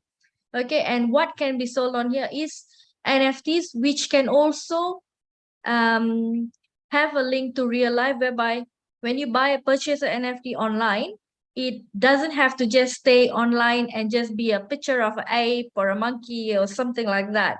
You know, you can actually use it to redeem in real life. Look at Tiffany's. When Tiffany's were doing their NFT drops, there you could purchase them and you could just go and redeem your actual Tiffany necklace in Tiffany stores. So, you know, you don't have to be at a particular place, particular time. It saves you time, it saves you energy, it saves you travel. So if you're really stuck in a place and you're unable to move, you can still buy the NFT and have the same access to a Tiffany necklace. Look at it that way. And then another way that the NFT can help e-commerce is by differentiating their offerings and attracting new customers, as well as driving higher value transactions. NFT enables e-commerce platforms to offer new types of digital assets. You know, like I mentioned, we have the virtual collectibles, we have the digital art, and then we're going into a new realm whereby we're actually offering virtual real estate. We are offering people to build on the real estate. You can build a school if you want, you can build a hospital if you want, you can build whatever you want. Just imagine and it can happen really. How futuristic, how realistic, how cartoonish it can be is entirely up to you. That's where I think the beauty about this is it's just a land of your imagination. And on the other hand, we have token gated commerce, which I think is quite important for businesses in general. So you use the NFT as a token gate. A token gate means it's something like a ticket. Okay, in real life, you would use a ticket to gain access to some place. But with the NFT, you can use it to probably gain access to a certain brand's pre-release, pre-launches, certain products which are not going to be sold to the public yet. They would open, people who actually hold this NFT would be able to gain access to them before it goes out to public. You know, things like this. And it either can be in the metaverse or it can be in real life. Look at even luxury brands. Look at Gucci, look at LV. They have started promoting things in metaverse itself, and some of them you can just use them in the metaverse as virtually, but some of them you can also redeem in real life. So it's really a two-way thing. I personally believe that the metaverse is going to be huge, but at the same time adoption is going to take a little bit of time, not too much, but I think we are getting there. Okay, and then you would have seen that since last year the NFT came into space, it has attracted a lot of investment, a lot of media attention, a lot of awareness, and people are supporting NFT. But last year, it was all about purchasing, getting some access to certain events. But this year, the trend has changed a little bit. People started asking about utilities. What can I do with my NFT exactly? You know, so with the NFT as a business, you would want to give an NFT which would provide value. So if you give either you drop or you sell it, either or. Okay, when you do that, you're giving a sense of knowing which is your main people who's around you. And together with that, you have your own community. And once you take this and go on to the metaverse, you have your own community where you can offer virtual meetups from all over the world. So let's say a big brand like Nike, Adidas, whatsoever, when you have an OG NFT from them, OG being the pioneers, you can have access to like very personalized events. You would love it because you see, with COVID happening, we had a lot of limitation of traveling, and we have seen that impacted the industry a lot from COVID, from the tourism sector and everything. And also, if you notice now, I think flights and tourism sector have gone up in price compared to before. I believe it was so much cheaper before, but yeah. So I feel that the adoption of NFT in e-commerce can really help drive the broader adoption of blockchain technology. And the core of everything is the blockchain technology, indeed. And with education, I believe that we can go very far with NFT and also the e-commerce. So let me go next. Okay, so I'm just gonna touch. I think I got a few more minutes, Dr. Sindhu. Yeah. Yeah, go ahead. So I'm gonna talk about how the metaverse can actually innovate and grow brands. And NFT definitely comes into space. Cryptocurrency definitely comes into space. So we have seen in the past, I would say about past 9 months, we have seen a lot of virtual events, virtual concerts coming by. And anybody probably attended some of these events and you see how it's going. Okay, so we're not only talking about a concert. You can always do things like a talk show. You can do an exhibition. You can do yoga classes. And then you get to pick and choose, depending on which metaverse platform you go on, you get to pick and choose what is your scenery going to be like. So it's totally transformed how things are going to take place. And then the other thing which started becoming famous was the virtual galleries, art galleries. Okay, so museum and galleries, if we could view them in the metaverse, I mean, to travel to Paris to go and see the Louvre, not everybody has the money or time or whatever it may be. So if you could really actually just hook on your Oculus and get into that space and be able to view it one-to-one, is such an amazing experience. If any of you have not tried the Oculus yet and seen some experiences or views, I suggest you should do it, because we did it and we were like, wow, like literally. It was a whole new experience, and with almost photorealistic environment, it really makes it amazing. I even sat on a roller coaster, because I think it's been a couple of years since sitting on a roller coaster. So hooking on an Oculus, sitting on a roller coaster, it was amazing. And yeah, I didn't have to leave my home, and I get to experience the same thing. How wonderful is that? Now, I know I'm going a little bit off topic here, but I'm just trying to explain to you why the metaverse is so significant and how the NFT is going to come and play space. On the other hand, we're talking about entertainment. See, a lot of people need entertainment. It is inevitable. We have business, we have entertainment, we have gaming, we have life to live. Okay, so with entertainment, there can be things like casinos. There can be watching a horse race. You can watch a movie in 3D. You can play a game in 3D. Imagine being in the actual place. How many of us have actually imagined being in that place while playing games? So it's a whole new different experience. And or how many of you would like to have a meeting with like us? There's so many of us. Imagine if you could have a meeting sitting in one table together in the same place, obviously as avatars, but it is a much personalized and much different experience. So NFT would come into space as to provide the token gating. So let's say I'm having a meeting and only Dr. Sindhu and a few people are invited. What happens is all these people will be provided with the NFT, and in that allocated time, you will use this to scan your way in, and you'll be sitting on your allocated chair, and we would all be like in a boardroom kind of thing, something along those lines. So this promotes a whole different experience, even coming to working. And we have seen a lot of remote working taking space. See, with the COVID impacting, with the pandemic impacting, we have done a lot of hybrid working. Mostly we have worked online. And then when things started getting back into space, we started doing hybrid. Okay, so it really helps when we have to have a discussion. Sometimes it's really nice just to have people like almost in front of you. The experience is surreal. And then we've got learning and training, like a few of the previous speakers have mentioned. Okay, when it comes to learning and training, imagine if you're a medical student, you're being able to dissect a body as part of a training. Or if you're an airline cabin crew training, and you're able to just hook on and actually learn about your whole entire plane, about the galley, where is everything. Along with this comes the biggest part, education. So I feel the key to everything is really education. And NFT provides a lot of access to a lot of things. Metaverse is a whole new experience. And I think we have a lot more to explore. We are really in the initial stages of everything. And one other thing for businesses or enterprises to come, the Metaverse, NFT, and cryptocurrencies can really provide you a new revenue stream. If you do your marketing properly, if you actually adapt, you have all the right tools in place, you would see a new economy. So that's it from me. I think I'm right on time. Thank you, everyone. You are not on time, but there are a couple of questions for you. Yes.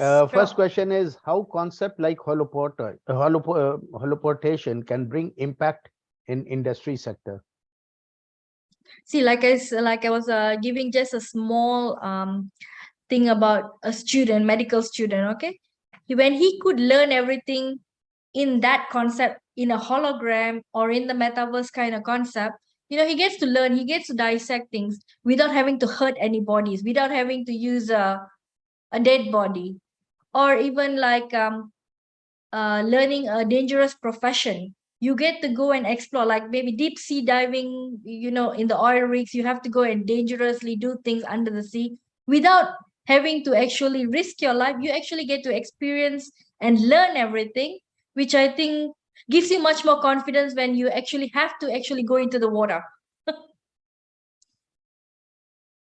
There is another interesting question. If NFT hacked wallets and blockchain security centralized exchange experience the weaker security, of course, I cannot understand this whole question, but maybe you can find some lead here.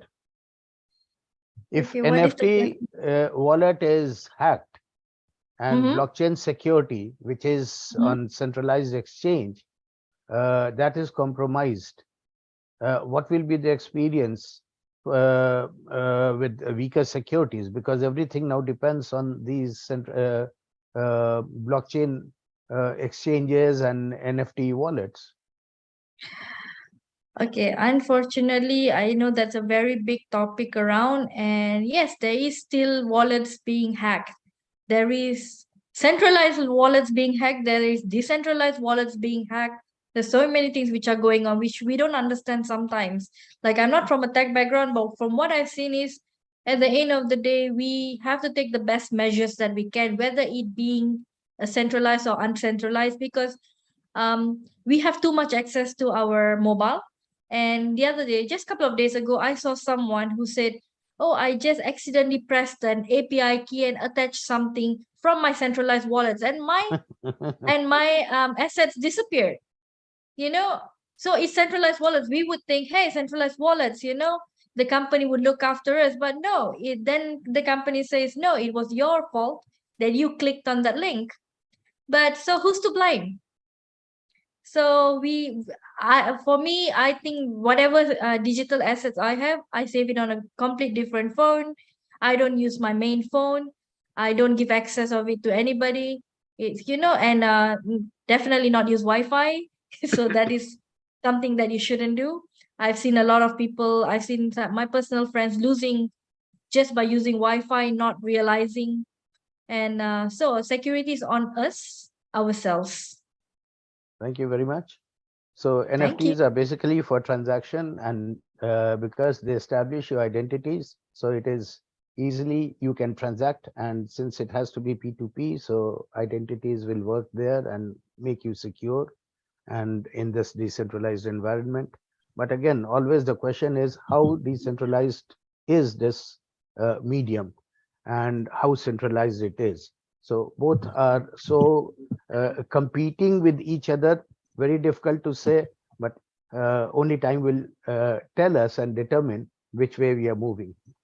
Now moving to the next speaker, Metaverse is immersive, fully accessible, and has open nature, which makes it very, very perfect for recreating critical human interactions.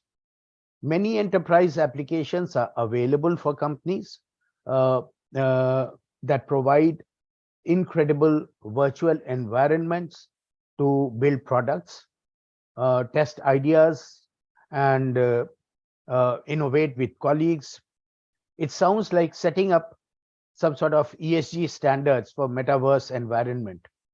Please note that we are more perfect in metaverse rather than in real life, because in real life we are bundles of virtues and vices, both. But I think presumably metaverse is only full of virtues, but it is the reflection of our main self. So I don't believe that metaverse is going to be only virtuous. The vices will definitely creep in, and we need to see how much DAO can control it. Is it really going to control it? Because we talk of democracy and all that, that is we the people, government of the people, by the people, for the people. So DAO is something like that, consensus mode of we the people. Let us see. Only time will tell, because I'm coming back to this conclusion time and again, because it is a very new concept and a lot of things have to be stabilized here. Now the next speaker is Eve. So she's going to give you some details about this metaverse, because she is a founder of one of the companies. And as we know, a digital version of our end-to-end supply chain, from raw materials to delivery, continuously replicating in real time.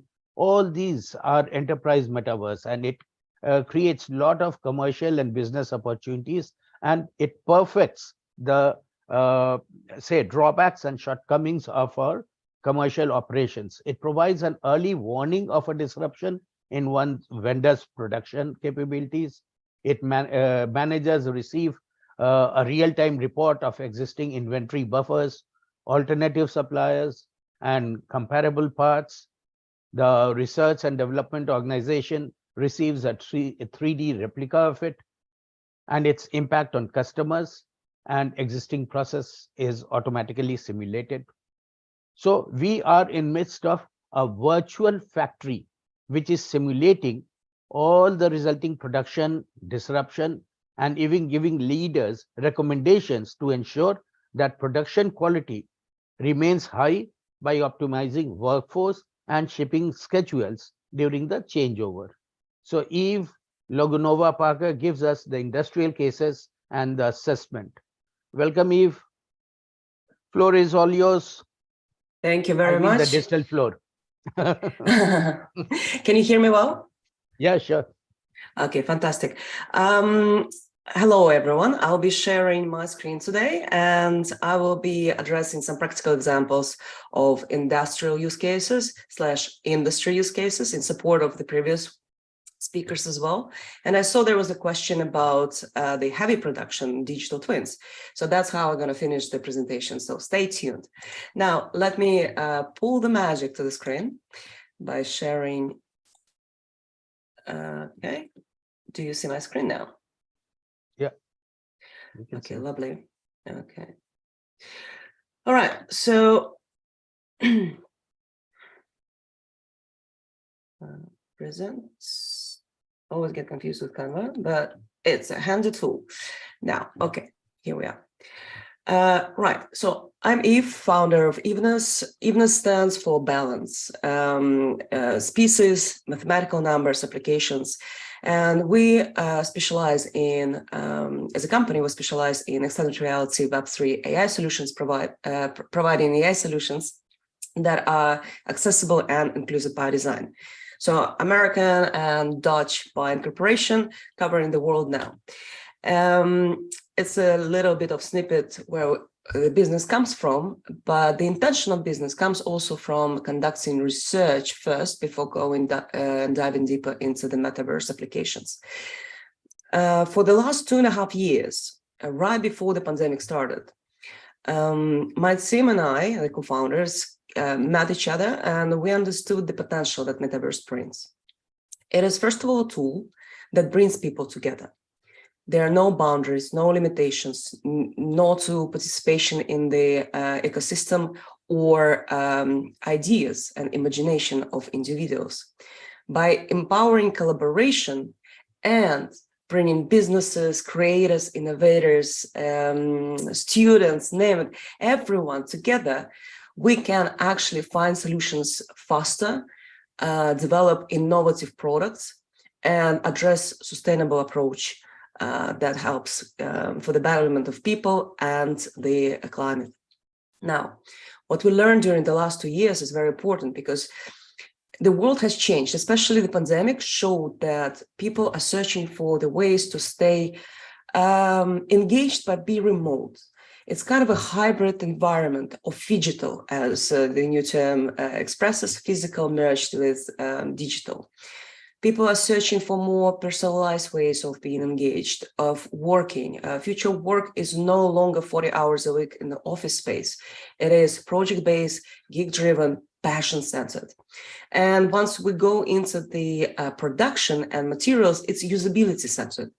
The efficiency of every second of your operation equals to the commercial profits, revenue, and what you generate as business. Now, this, take a screenshot if you want to, it is a very powerful understanding of where the world is going. Because once we realize that we can put passion at the center of things, usability in the matter of production, and bring the whole world together, that's how we speed up the resilience, remove all the volatility in the market, and address the sustainable development goals or ESG goals in our approach. Okay, let me give you examples. So this is the interesting part. We've covered some of the examples. 2015, let's go back in the year of 2015. It was already almost like 15 years in the metaverse virtual world existence. Second Life was there. NASA was implementing it for testing astronauts going to Mars in 10 years from then. Finland decided that they want to have a photorealistic digital replica of the Finnish capital and bring people together. So the intention was to get access to the residents, direct access, to answer to their questions, also to invite them into the cultural perspective, public celebrations, and organize somewhat town halls with the government from time to time. 2018 is when the digital replica, you see it here in the bubble, this is Finnish flag, started becoming immersive. So if you put a VR headset nowadays, you can actually walk in the Finnish capital of Helsinki. And you can also participate in events such as May Day in the Senate Square that was organized and attended by 1.4 million of people. It was both virtual and physical. Now, South Korea impresses me tremendously because they invested they plan to invest in stages, 186.7 million of dollars into the production of their metaverse that is meant to bring young people to the government, so as an electorate, voters and active citizens who understand where the government is going, how the city is developing, and also address virtual tourism, empower as well investments, and the open dialogue. So if you Google, you will see the case that it takes years in organizing stages, but it's fascinating how cartoonish / realistic it is to match the interest of the younger generation, that is the prime audience, and by doing so, engage them in the gamified dialogue. Metaverse Dubai. This is an amazing example. The Gold City, and Zara addressed the developments in that field. The Golden City, the City of Gold, is one of the leaders in implementing metaverse developments, be at the forefront of innovation. And what I like most about it is the NFT blockchain trading enabled, digital real estate enabled metaverse space that's being built in the concept of the real world map of the city of Dubai and United Arab Emirates. So you can see it's not yet an open metaverse. The first round was dedicated to participation of MVP coin collectors. So the minimal viable product was addressed first, but the intention is to excite and invite as many people as possible to participate in 220,000 blocks of metaverse space. So you will see that the projects are different. And one of the fields that is still to be covered is the presentation of cultural heritage, preservation of cultural heritage. Many countries, like, for example, Mexico or Georgia, they organize their public holidays, events, traditions to have a digital replica of their cultural essence. Now, just a few examples, because the speakers before me covered this. NFT and virtual fashion example is of Artifact Nike. Nike got Artifact to produce various forms of Nike shoes designs or clothes designs, and give the power to the people to decide what is the next style that they need to make as a physical version or keep it digital only. You can make it interactive, like in Mercedes visual, that avatars sit inside the car and drive around. You can have mass market shopping malls and participate in the thrift shopping, which is secondhand things to be sold. And of course, you can have shops, villas, presentations for the experience like Gucci does in Roblox environment. Now, universities and schools industry for academia is very exciting, especially after 2 years of the pandemic. Graduation parties moved into first Zoom calls. They were not interactive, not engaging, kind of boring. Students started complaining. And then once we heard that magical word metaverse, it all changed. Here's an example of the Indonesian University Telkom that organizes graduation events in the metaverse. You can also see University Campus replica as a digital twin of Tokyo University. It's an upward bubble, and many other schools entering the metaverse with their events for alumni, for open doors for the new students, or have somewhat boot camps and short courses for the participants. Large enterprises and scale-ups, they take it to the next level of the future of work, where you bring teams together for tech sprints, strategic reviews, performance reviews, planning, town halls, stakeholder meetings, investor meetings. You can also organize external events for communities, partners, clients to celebrate, to praise, to plan, to envision. And that gives Metaverse gives a powerful platform for product testing. And once you merge products with communities, because Metaverse, once again, borderless ecosystem, that's where innovation sprints like with the speed of light. Now, digital twins, that was a question addressed, is a very complex project. We've heard from NVIDIA, for example, Omniverse term that appears. It's a focus on absolute digital replica of a factory or, let's say, a facility of some kind. Can be also farms underwater or above water for securing the food reserves and supply chain in the future. It can be a replica of a spaceship or craft that goes to explore the horizons.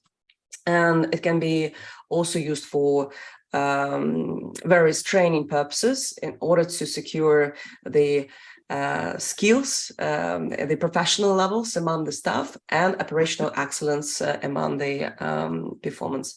So one of the interesting examples I kindly recommend you searching for is the United States Navy, who invested a tremendous amount of money into creating a replica of Pearl Harbor and 4 other Navy locations, where they have a lot of software and hardware and submarines and ships to be controlled.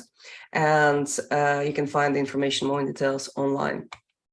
Now, physical goes virtual, virtual goes data. And that's where the power comes with AI-powered metaverse spaces. Once you not only see the virtual replica of your, I don't know, the robot arm or avatar, but you can actually measure and see all the dashboards in one view. That becomes a virtualization economy that creates the opportunity to see, to test, to co-create, and to implement. I would like to finish my presentation with a video of what Ivnos is working on, and it is a smart city of the future, which is virtual, where we provide the opportunities for businesses, brands, creators, and innovators come together to be part of the ecosystem, to put various virtual solutions in practice, to showcase, to crowd test together. And also, if you are someone who is entering the technology or innovation field, to be able to not only be incentivized for doing something for others, like testing their products, but learn from that experience, get skills, be matched with jobs, and find opportunities to launch maybe your own startup, be inspired to change your life, to make it better and stronger and more efficient. So you can see that you can praise and embrace the variety of avatars in different forms. It can be realistic environments, and some other metaverse spaces provide virtual space-focused environments, or more creative environments. But what differentiates is that open metaverse spaces need to have some data metrics in order to understand the performance. And one of the next speakers, this is my last comment now, is going to be Jordan Woods, an extraordinary professional in terms of diversity, equity, and inclusion. He will cover that part more. But I would say this is what makes it different. The virtual spaces, VS, very active environments where people involved, engaged, and they work on solutions together. The environments needs to be safe, inclusive, and accessible. Personalized usability first and collaborative approach needs to be there. Cybersecure virtual economy is a must, and responsibility of a user comes first. That means what Zara said, do not share any links or your assets will be gone. And engaging community relations and marketing, that's what brings people together to the environment to test, to learn, to fall in love with it, and live happily ever after. Well, thank you very much. I'm open to your questions. If you have any, my contact details, you can scan the QR code and reach out on LinkedIn. It's a pleasure, Dr. Sindhu Bashkar. Thank you for inviting, and thank you all the speakers. Thank you very much, Eve, for taking out time to be here. Of course, I have a couple of questions. One is, what are digital twins and how they can work in heavy industry sector? Right. So in the example of, let's say, Siemens and NVIDIA partnering together, they bring replicas to the surface. One example I already addressed, that's the Navy of the United States. But you can also look at the factories and facilities, let's say, Siemens Digital Native Factory that exists. It's in Nanjing. It's one of the examples. And the entire factory was simulated with a digital twin, which optimized the building, all the detected problems and opportunities, let's say. So you would see that on the dashboard, if it's in Metaverse, you would see the correlation of what you see virtually. Let's say employee sits somewhere in another city, supervises the performance of the infrastructure. He cannot be physically, or she cannot be physically in the factory. But by looking at the dashboard, we can see the performance of the software. Now, if the person is to optimize, create, and virtualize the infrastructure, it's better when it's VR, immersive, and you can test and try. So that's basically it's an increase of productivity by 20%, and capacity of your operation can be increased, in this case of Nanjing's factory, by 200%. So in a way, virtual factory simulates any resulting production disruptions, or even it can suggest what should be the modus operandi for optimum utilization of the resources. And it also gives leaders recommendations to ensure that production quality remains high by optimizing workforce and shipping schedules during the changeover. Correct. Yeah. Agree. Yeah, and of course, as you said, talked about this Chinese company and all that. So with their digital version of end-to-end supply chains, do you think that any breakage in supply chain can also be interpreted by them, and they can do the forecasting of the problems that can come in the supply chain, and accordingly they can take care of those incidences? Absolutely. It's like working with finance forecasts, right? You predict what next, let's say, 5 years bring. In this case, you are mitigating risks by forecasting the possible scenarios. You can virtualize and visualize any possible breakages, dysfunctioning of the performance, I don't know, partners missing here and there, and what should be replaced or focused on.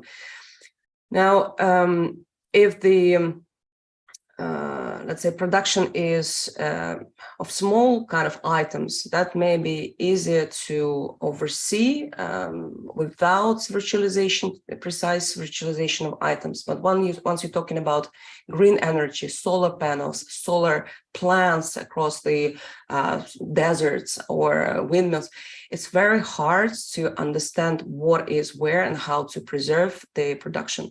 And that's where virtualization helps, drone that collects all the data points and matches with the metaverse space. And I think by doing that, we not only support people in their journey, in their process, but also find solutions that are more sustainable in application. And I remember while talking to you, we have always talked about different metaverse islands that you are creating for different subsectors of economy and say humanity and social life and economic life. So the question I think probably relates to that. An open metaverse that mimics how we operate in the real world depends on interoperability. What is interoperability? Why is it important? And what will it take to make it happen in metaverse? That's a very good question. Interoperability is something we dream of, but it's not yet existence, because every platform that was built, it was built with its own set of infrastructure and software touch points and APIs and name it. So everyone has their own set of criteria. To put it all together, that avatar, like in Ready Player Me, walks from one space to another, and it's put together by different companies and providers, is still a dreamland. But what we can do in order to make it happen, like what Evenes does with Inner City X that we're working on, first of all, the approach should be, okay, if you give power to the people and businesses, they come with their own infrastructure, their own chains, protocols, smart contracts, NFTs, name it, hash graphs. So you need to really make the architecture flexible, and then also on the back end supported by AI for the correlation of things, and not just from the point of collecting somebody's data, but from the point of making the solution performing well and tailored to the needs of the users. So therefore, I think in our case, we are disrupting the norm by building it in a tailored specific way. Imagine we have a central island and then 20 industrial islands that now being reserved by the leading companies or associations or academias. And then from there, you can go on individual islands. And that is also kind of bring your identity to the metaverse because we're creating an open space that is interoperable. And then we can integrate with Decentraland and Spatials and all the other platforms. But that brings us to a another very important question, that the major challenge of building a metaverse is based on trust and secure transactions. Right. What will be the proof of authenticity, ownership, and identities here, and how NFT can solve this? A very, very important question. Our three pillars of security that we're addressing with our solution, for example, and this is the standard we are addressing at various conferences, is that it's not only about your crypto assets or NFT assets that cybersecurity affects or should focus on. There are three pillars. It's privacy of data, GDPR compliant data. That means that you own your data and not somebody else that uses and takes all advantage of your data. Then you have cybersecurity of digital assets from NFTs and tokens and so on. And what's most important, less addressed, digital identities. Digital identity, that means that if you have your avatar and you have your photo, you can put the photo instead of the face of cartoonish face of avatar, and you can have your digital replica walking around. Now, because it's not registered on blockchain or anywhere, I can have your photo, create the same avatar and walk as you, and you would never see what I'm doing with your identity. Maybe I'm breaching, I don't know, conducting fraudulent transactions. So this, all of that needs to be smartly addressed in solutions, because otherwise we're creating in not so well protected, I would say, world where everyone becomes super vulnerable to be taken advantage by others. And that's what cyber criminals love doing, as we can see from all the smart wallets, stolen assets. Right. So one last question for you now. How building virtual cars on a one-to-one scale within the metaverse, how it can be done? One-to-one, on one-to-one scale, virtual cars. I don't know what it is. Virtual cars? I'm not sure I'm understanding the question correctly. Even I cannot understand it. Virtual cars on a one-to-one scale.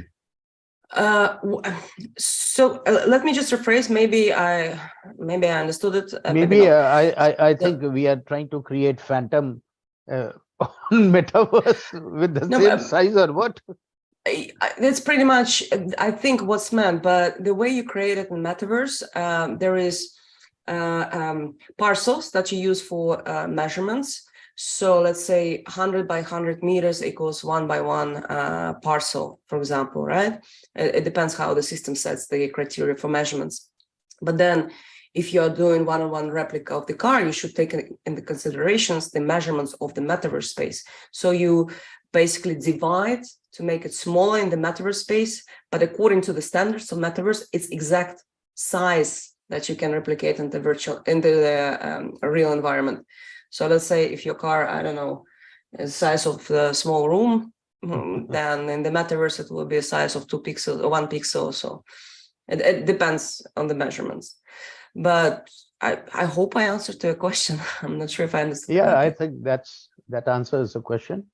And thank you very much. I think it was basically to have the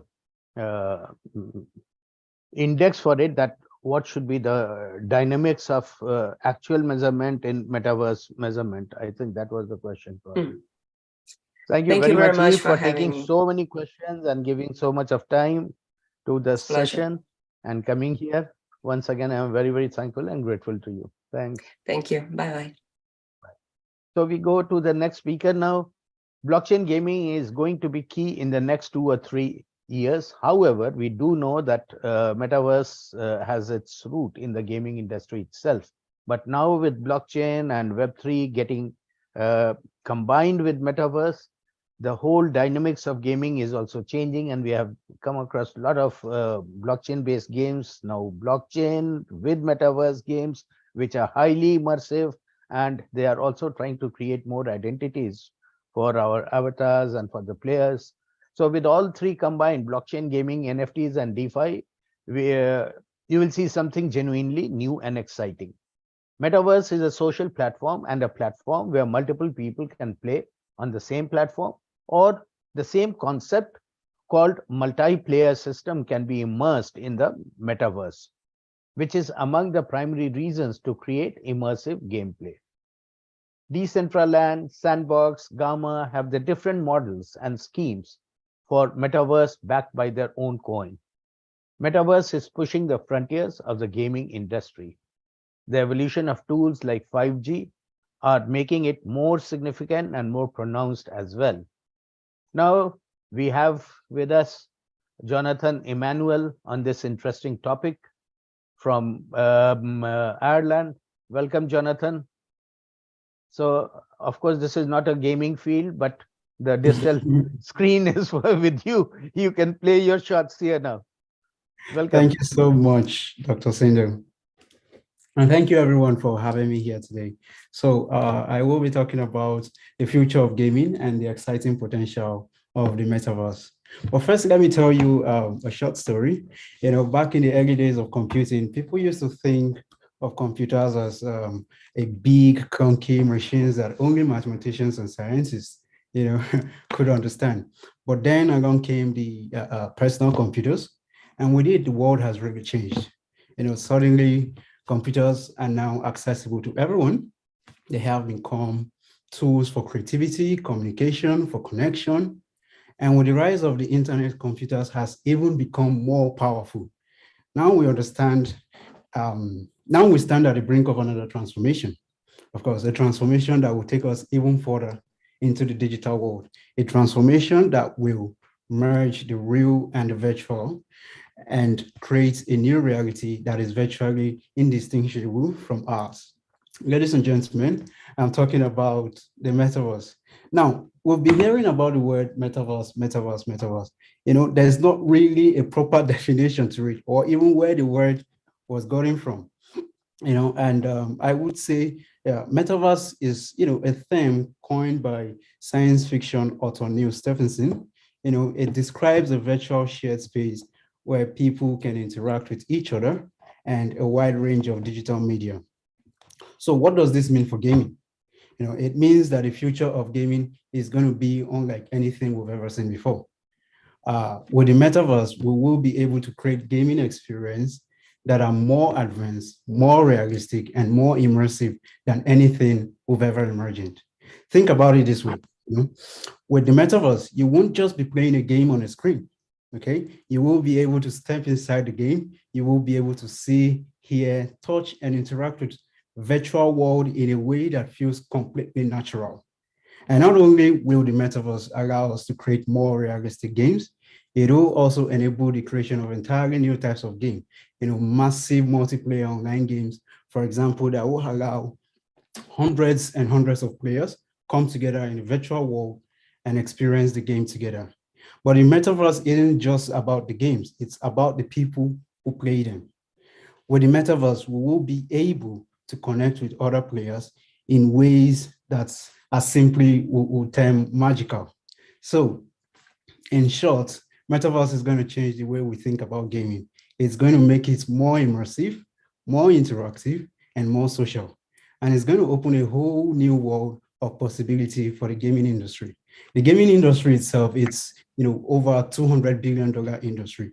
And I believe with a lot of big players coming into the metaverse and decentralized world right now, you know, they are going to make a lot of impact in it. And there are a lot of challenges right now in the metaverse and decentralized world. You know, people, when you talk about decentralized, when you talk about blockchain, they just, you know, compare it with Bitcoin and, you know, the speculative market of blockchain. But metaverse, you know, gaming is a whole different world entirely. And I believe if we all come together, if we all research the right way and fund the right research, I believe it's going to change the way gamers connect right now. You know, like big players like Meta, Amazon, and Google, they're doing a very big thing for the gaming industry right now. If you see the Oculus, you know, there are a lot of games in the Oculus that can really make you feel as if you are in the game. So it's an interesting world for us out there. And I do believe there is, you know, very large opportunity for gamers here. there's very large opportunity for the game producers itself. So thank you so much.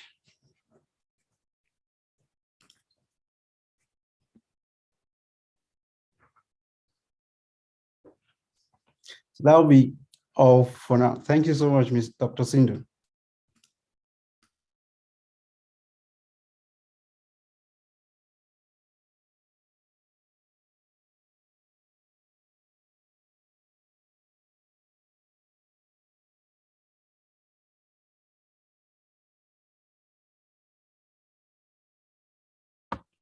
Sir, are you there? Yes.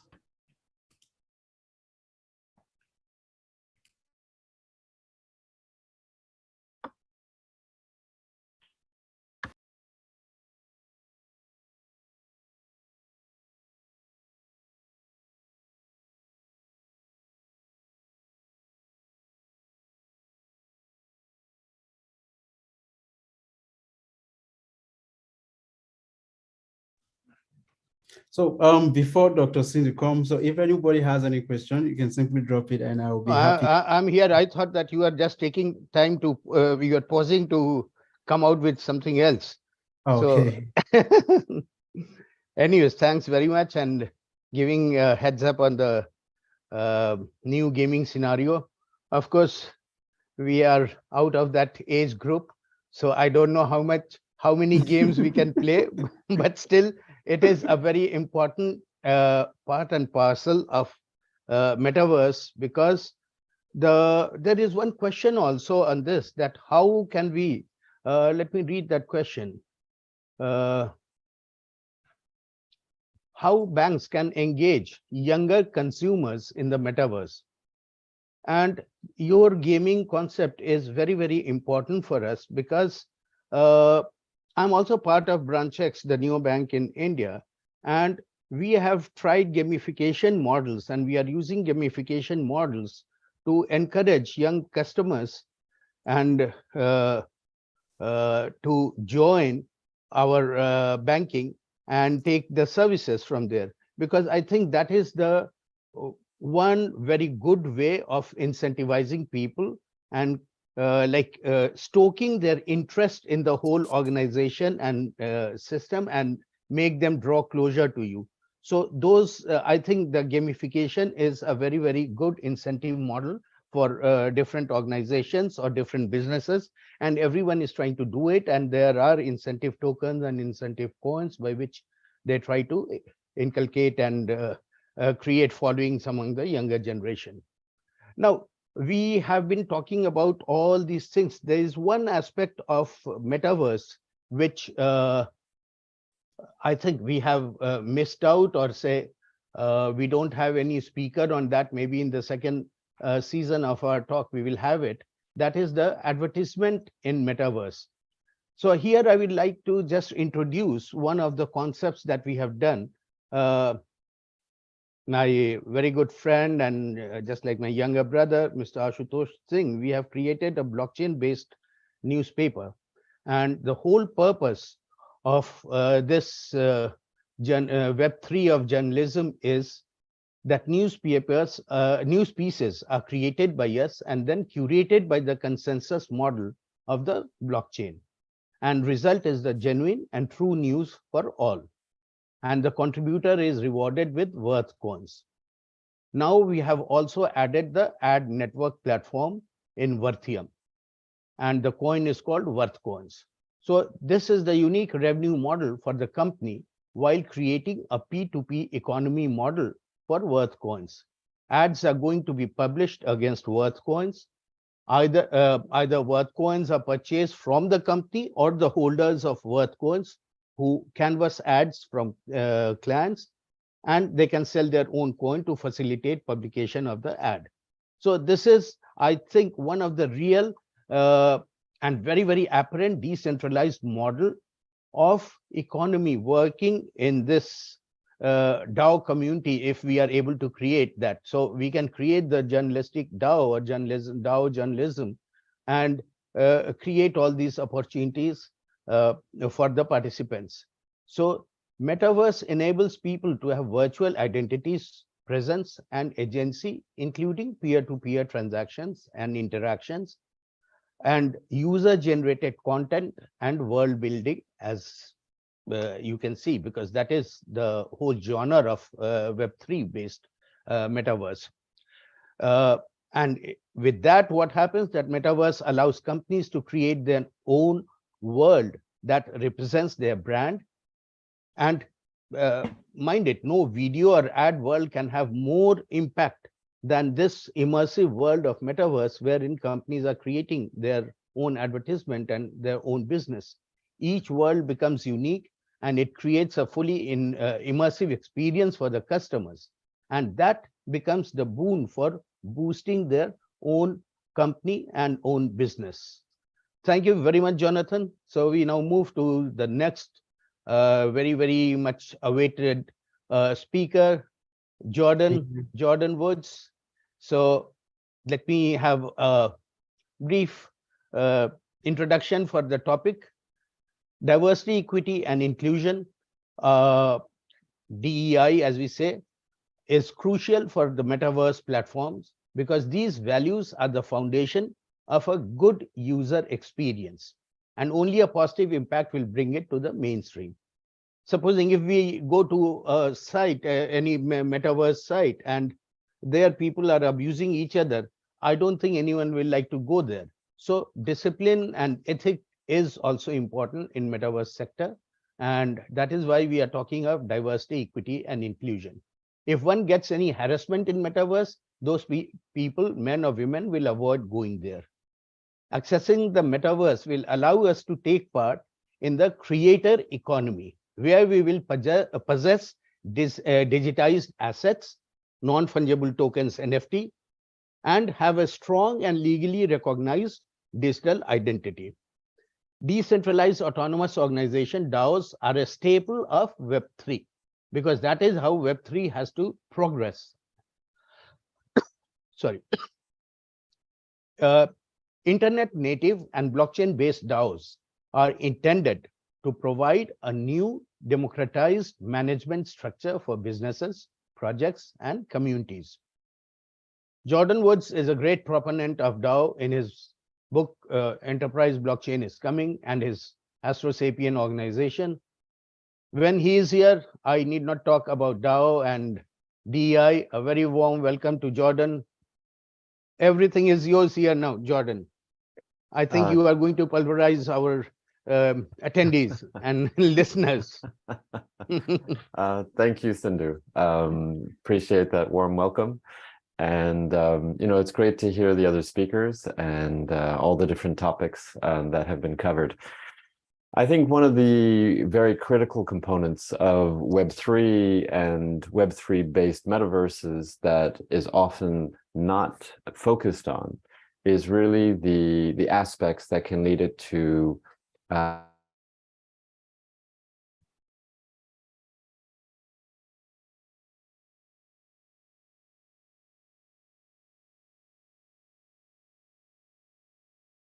people of different diversities, of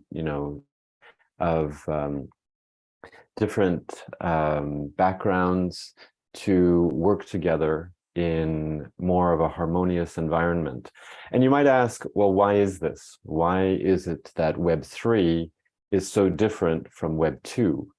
And as you heard, there is a decentralized foundation for blockchain-based systems. It's a peer-to-peer kind of a network rather than going through a centralized entity. When you have a centralized entity, it's very important to realize that that sets up inequality, right? One group has more power and more information than all the other groups. And if you have peering between centralized organizations, the communities are considered less than. They do not have equal access to the information. They do not have transparency to the same level of information and as you might find in a decentralized ecosystem. So for example, in a blockchain-based ecosystem, no peer has any more information than any other peer. They're all identical in terms of the information sharing.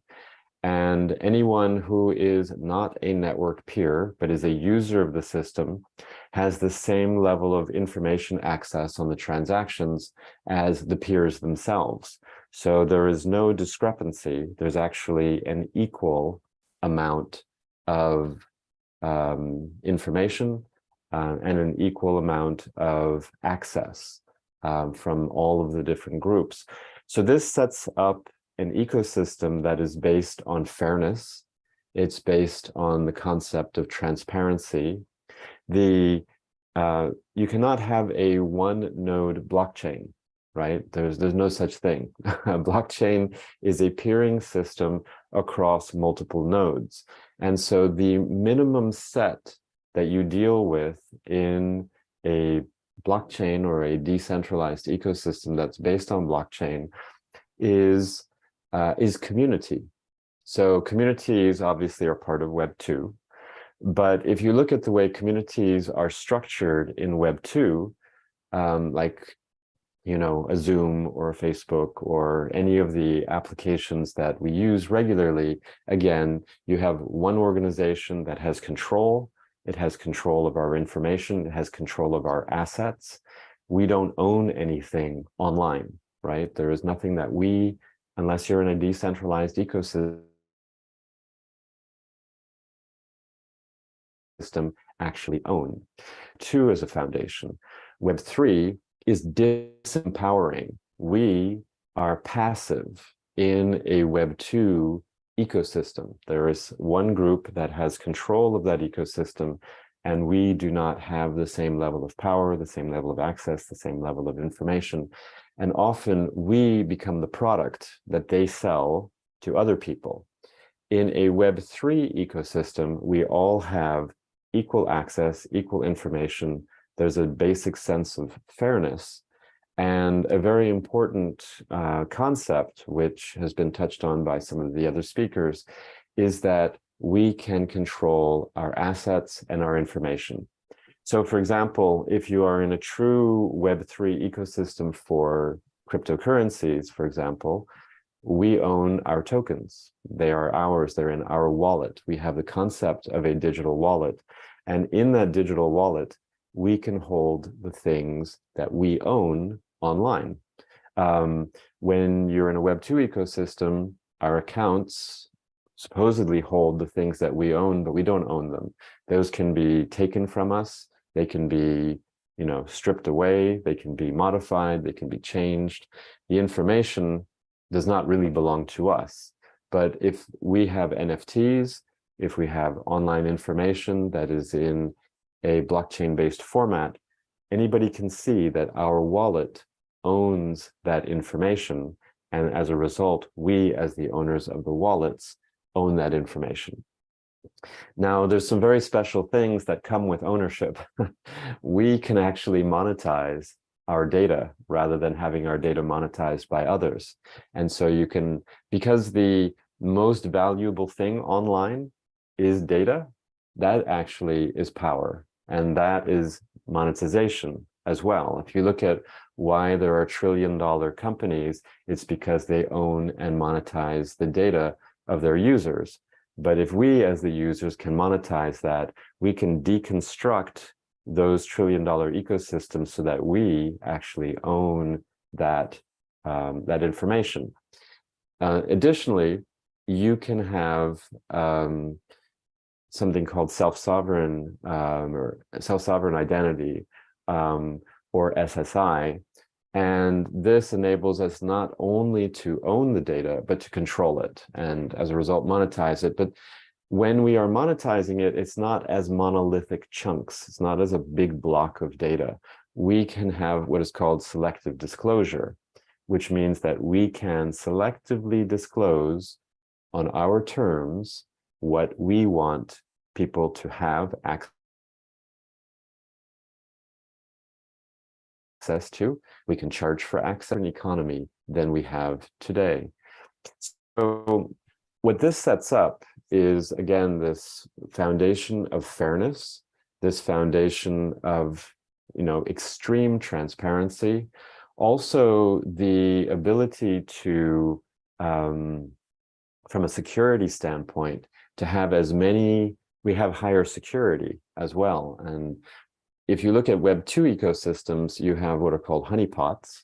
Honeypots are ecosystems in Web2 where you have huge amounts of data that is controlled by one entity, and they become something that an attacker will want to attack, because there's, again, data is money, data is the value online. So if you can gain access to that data, you can, as a result, gain access to something that is valuable, and so people will want to attack it. However, if we are in a position where we can own our assets, then you decentralize the data into small pieces, right, that we all own, and it becomes, unless you go through a centralized type of entity, which is amassing all of our information, each of us becomes a single target, and it's not as interesting for an attacker, because they have to do a lot more work in order to get access to just one set of data. If you have millions or billions of users, then if I get just a very small fraction of it, I have an incentive. But if I'm attacking one user, I may not know if they have any value, number one. And then it's actually quite difficult in a blockchain ecosystem because if you look at cryptocurrencies, cryptography is at the core of these types of ecosystems. So it's a much better foundation for being online. As a result, it revolves around us as individuals in terms of the data, but we are in communities, and these communities are the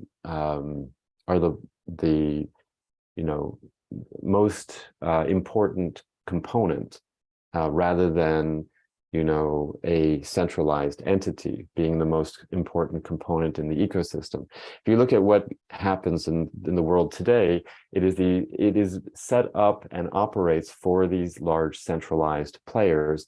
It is on their terms rather than on the terms of communities or individuals. So if we start looking at DEI and we start looking at inclusion, we can create communities, and we have one. It's called the Astra Sapiens Project, and we are able to bring in diverse and groups of people that we want to have as part of our community. We can token gate them, meaning that we can set up a DAO, and those people can gain special access, as specific members of the community, that holds particular kind of mission-driven ways of thinking about what they want to create for the space that we are creating. We can create our own world, right, online. It can be diverse, it can be inclusive, it can have a rule set that we all agree to. And a DAO is a decentralized autonomous organization, which is basically the community voting on particular proposals. It's not a centralized entity making decisions about what is correct and what's not, and someone, by fiat saying this person is going to be excluded and this person is going to come in, or some random poll that doesn't mean anything. Those are all centralized types of mechanisms. We're talking about the members of the community all being known, using their identities, and casting votes that now needs to be a certain level of anonymity, and that exists in blockchain ecosystems because each identity is actually a number. And it's, unless you tell someone about that number, no one knows it's you, but each of the individuals is accounted for. So when you have a vote, you can clearly see that all the different individuals voted, and you can obfuscate the actual information about what they voted, what was the value of the vote, using different techniques, but you can see that everyone voted in the ecosystem and that there was a majority of the people within the ecosystem that voted for a particular proposal. So it's very democratic. Again, it's extremely transparent. It's not some random thing that can be bots coming into the ecosystem and making, biasing the results of certain polls. It is the community voting in a very specific way, using cryptography, using timestamping, using all of the tools that are available, and then all those results being available to you and me so that we can see what was decided and see that it was decided in a very fair way. So communities can make decisions. They can decide how that community operates, and they can decide how, for example, if you build a treasury for that ecosystem using the DAO can control the treasury. So how the money is used is based on the votes of the members of the community, and that can be tied to something called smart contracts, which ensure that when the vote happens, you don't have a person that then goes and does something. The vote triggers a particular action. So it could mean that money moves to a different wallet that everyone agrees is going to be used for the community purchasing something or supporting something or investing in something. And that is, again, completely transparent, visible to everyone on the blockchain through this extreme transparency. So these are the mechanisms in Web3 that build fairness, that enable inclusive communities, that can specify, the level of diversity that they want within their communities, and they control their destinies. They are not beholden to other groups, and they can choose to monetize their data. They can choose to invest in particular projects, and that entire process is extremely transparent, very fair. Everyone has the same vote, and there is no one group that has more power than any other group. So anyway, this is the foundation of Web3 that we are very excited about and can lead to this new, fairer world that has many of the characteristics that we hope can lead to more balance and all of our voices being heard, rather than the voices of just a few people who make decisions that supposedly we are okay with, but in most cases probably are not, but our voices are not heard and are not supported. So I could speak obviously about a lot more. There's many different use cases where these types of mechanisms can be used. Financial inclusion is something that is being used. There are use cases for healthcare. Dr. Sindhu Bhaskar is very much a proponent of impact. So you have a foundation for impact. And so there are literally dozens of use cases from supporting initiatives that are based on the UN SDGs, for example, to eradicate poverty, to increase access to basic resources, to financial services, healthcare, energy, fairer supply chains, ethical supply chains, ethical use cases, ethical ecosystems. All these things can be set up, can be managed by the communities themselves, using this new foundation and this new technology. So I'll turn it over to questions. Very happy to answer any of the questions that you might have. But again, very excited about this this ecosystem, this opportunity, and Web3. So happy to take any questions. Looks like there's one question from, or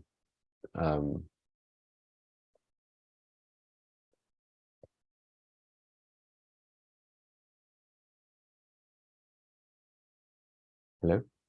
Did I? Sure. I'm saying that thank you very much for your comments and very clear exposition of how DAO will work and how members have to behave themselves in DAO and what will be the transactional relationship between different entities in the DAO with smart contract and all. So now the question is that one of the attendees has sent a question: why Web 3.0 will not be utopian? Why it will not be? Well, you know, any system can be corrupted, right? So yeah. The issue is that Web3, as we've already seen, is not usually Web3. Web3 is a technology, but and it is an ethos, right? As we've been talking about, it does have an underlying ethos to it. But just like, you know, atomic energy can be used for good purposes, it can be used for bad purposes. Any particular technology can be used for many, many different use cases. You can set up, through this extreme transparency, you know, a surveillance state, right? If everything that is being done does somehow get filtered through a centralized entity, you can actually create the opposite. You can create a very dystopian kind of a situation where some of the freedoms that we think we have online would disappear, and you know, our actions online, our actions, I mean, you can already see this in some countries, right, where people's actions online can be used against them in civil society, and it can even lead to life and death decisions for people. So any technology is only as good as the community that it's within, and then how that community behaves, and if it's based on ethics or if it's based on suppression, repression, oppression. We see many of these things. So you can create more utopian. If you look at Web 2, just because it's a centralized system, it's very hard to create any, you cannot see a utopian system based on it, because you have implicit inequality baked in, right? It's just always going to be a situation that is unfair. So Web 3 does give you the foundation so that you can have a truly fair and more utopian type of system, but it takes effort. Any kind of system that is based on ethics and, you know, people monitoring their own behavior and actually working according to particular rules and not asking, you know, one group to have higher rights or more things than another, is it takes work. So as long as the community you know, abides by the rules, which can be in smart contracts, but people are smart, they can always figure out a way to go around any system. You know, it can act in this more utopian way, but it's very easy for it to become worse even than the systems that we have today, if it's used in the wrong way, just due to this extreme transparency and the ability to match any action to any individual making that action. So yeah, so it can be used for good things and it can be used for bad things, just like any technology. So we are smarter than smart contracts. And garbage in and garbage out, Gigo effect will always be there in anything which is linked to computers. So whether we have multiple nodes, a single node, it all depends what sort of people are there behind those nodes and what is their intention. If they have good conduct, smart character and sound character, then of course you have a very well developed system and organization. Otherwise, of course, anything, as Jordan says, it can be corrupted and it will get corrupted. Well, here's one thing about that. Maybe if I just say one thing. Yeah, go ahead. You can build incentives, right? Tokens allow you to incentivize behaviors, just like you have with Nakamoto consensus, with Bitcoin and underlying proof of work, or even proof of stake systems. You can incentivize honesty. You can incentivize good behavior. You can incentivize people in the system, and this is the thing that makes cryptocurrencies work, though obviously outside of cryptocurrencies, there can be a lot of fraud, etc., that we see. That itself can lead to a source of truth, right? And so you can incentivize the creation of a source of truth so that you do not get garbage in, garbage out. Garbage in gets rejected, and only correct information gets placed onto the blockchain, because you have a consensus mechanism that incentivizes everyone in the community to only deal with truthful information, because without that, the actual mechanism breaks down, and as a result, everybody loses wealth. So if you're a wealth-oriented ecosystem, but there's different kinds of wealth. You can have financial wealth, but you can also have wealth in terms of diversity. You can have wealth in terms of sustainability. You can have wealth of many different kinds. It doesn't have to just be monetary wealth. And as a result, you can incentivize behaviors that protect that wealth. So for example, that protect the carbon sequestration in forests, or that reduce, that increase the use of sustainable energy, or that incentivizes people to work, and provide greater access to women, or equal access to women, or equitable pay, or all these types of things that we want in society, you can incentivize. But again, you have to be very intentional about it in terms of how you are incentivizing these things, just like we have seen that the cryptocurrencies, for all the other things that are problematic, they are very good at being sources of truth with regards to the transactions that occurred in the ecosystem, because if that breaks down, everyone loses all their money, right, that they've invested into it. So these are another very important component that enables these ecosystems to move people's behavior towards what they want to see. But it is a very intentional dynamic that has to be well architected and constructed. So as DEI is there as one of the the guiding spirit for the social objectives of Metaverse, what do you think ESG, where will ESG fit in Metaverse?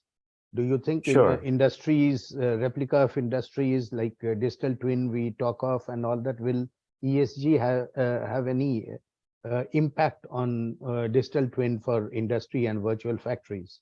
Most definitely.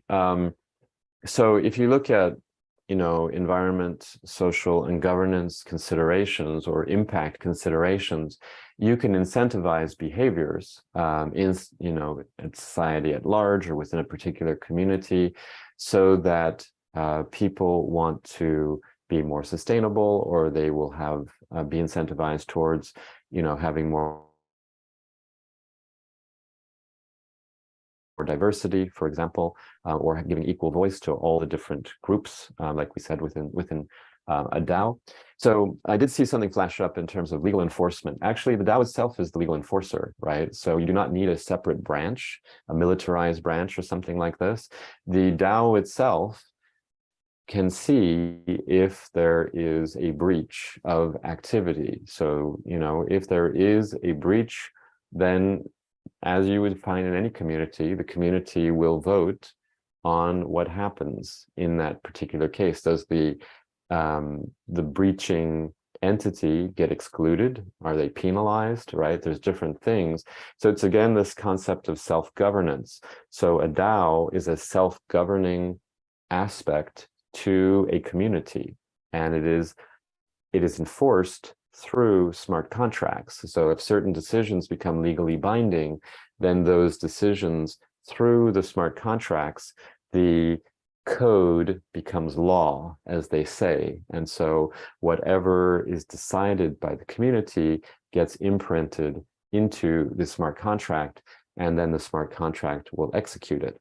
So if you have the metaverse, for example, and you want to set up that certain people are rewarded through their digital twins, for example, of factories for using renewable energy, or for having a more diverse workforce, etc., those triple bottom line kinds of objectives can be incentivized with rewards, or if people are not abiding by the rules, they can be penalized, right? So this can again be within the smart contracts. So keep in mind that you can have self-governing in these decentralized organizations, but they have to be very intentional. And these ESG considerations can be the core values on how the community operates, and the incentives and the penalties in the form of the smart contracts and diminishment of wealth or diminishment of your, specific committee. You can be in committees within a DAO.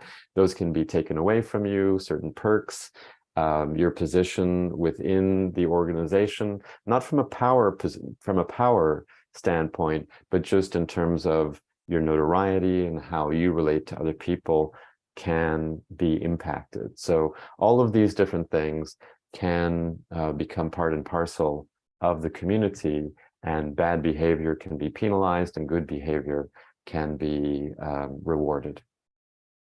That's great. Thank you very much, Jordan, for so much of time and explaining so many things. However, just to honor all your words, I'm having something unique, which I'm starting in one of my projects, Agritech project. So we are trying to develop some concern and concept about climatology. So we are coming up with a new agenda in our EST Agrex, which is already on Google store, and it is already launched in India, and we are having a pilot project in one of the tribal areas. So just to incentivize the planting of trees and creating awareness about climate and all, we are launching the concept of tree ball to incentivize people, and then to create afforestation and to have positive impact on climate and forestation. And then the second, I should say, the advancement of this concept further leads to positive carbon credit rewards and other things in agriculture. So I would like you to do the honors, and I would like to present it to you so that you can have give me your expert opinion, and we can further improvise and modify it. So if you can play the video.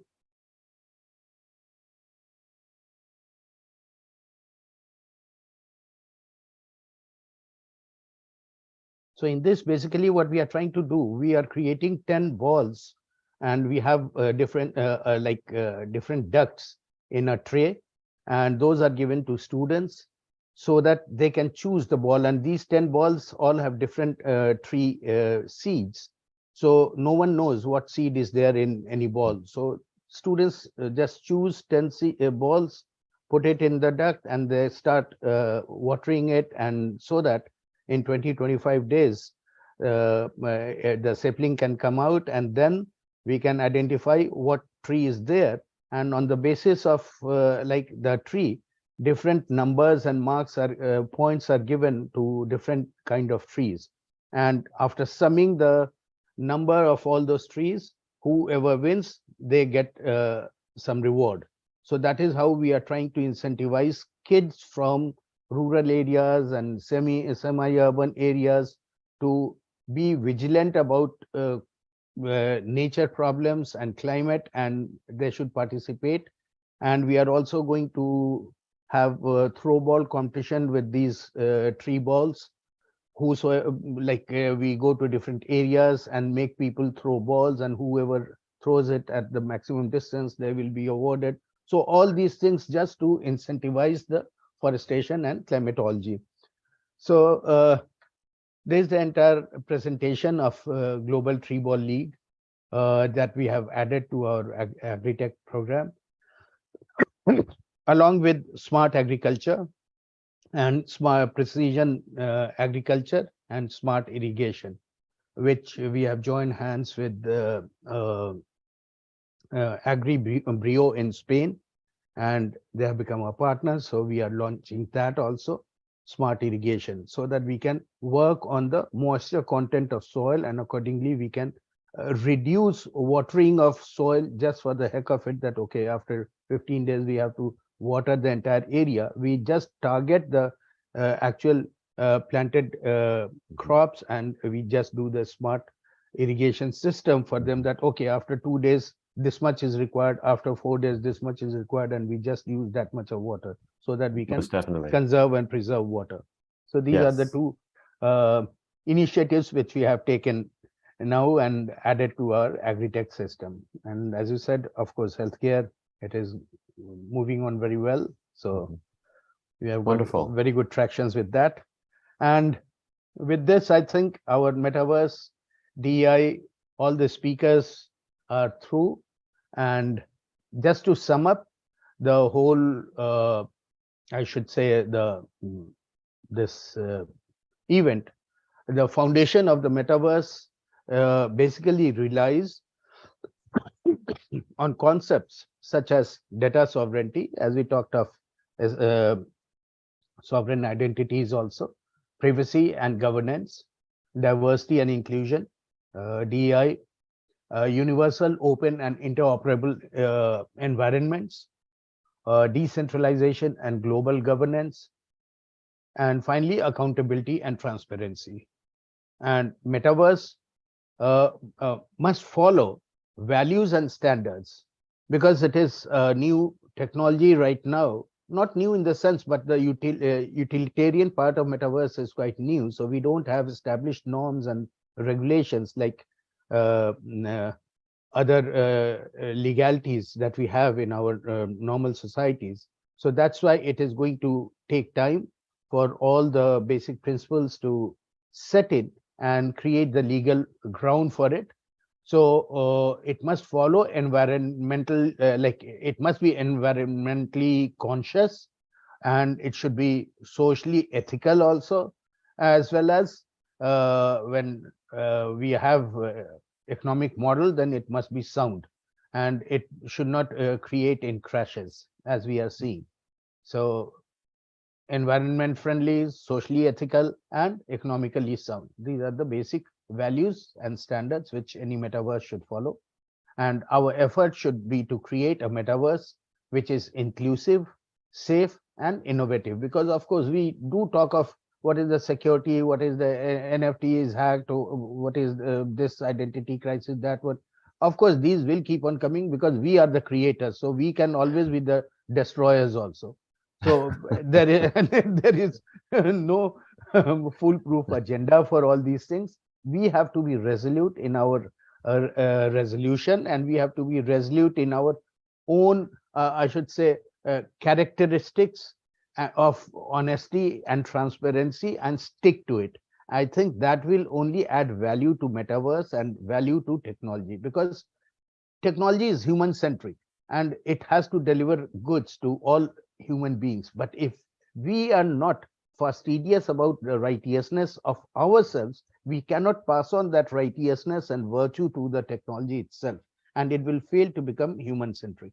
So that is what is very, very important.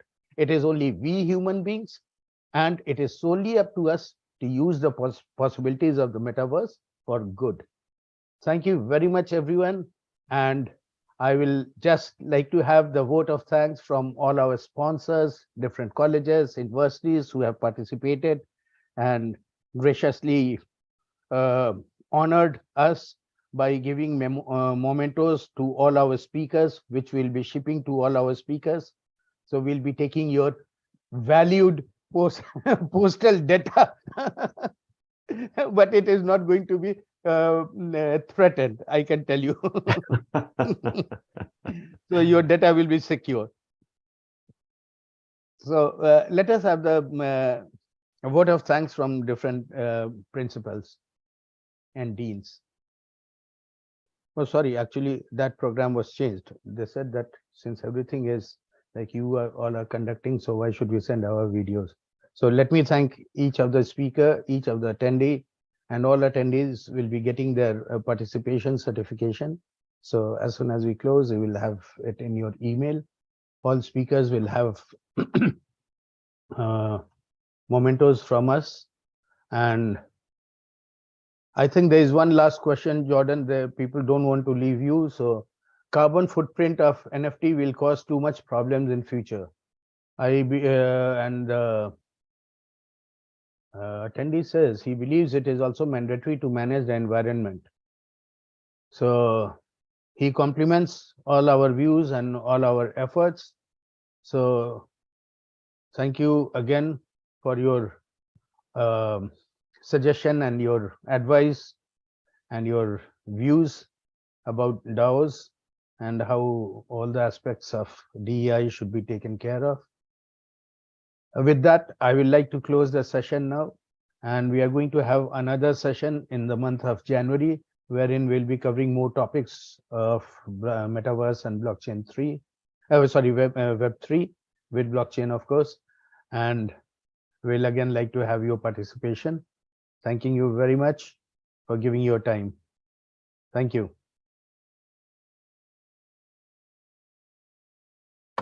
Thank you, sir.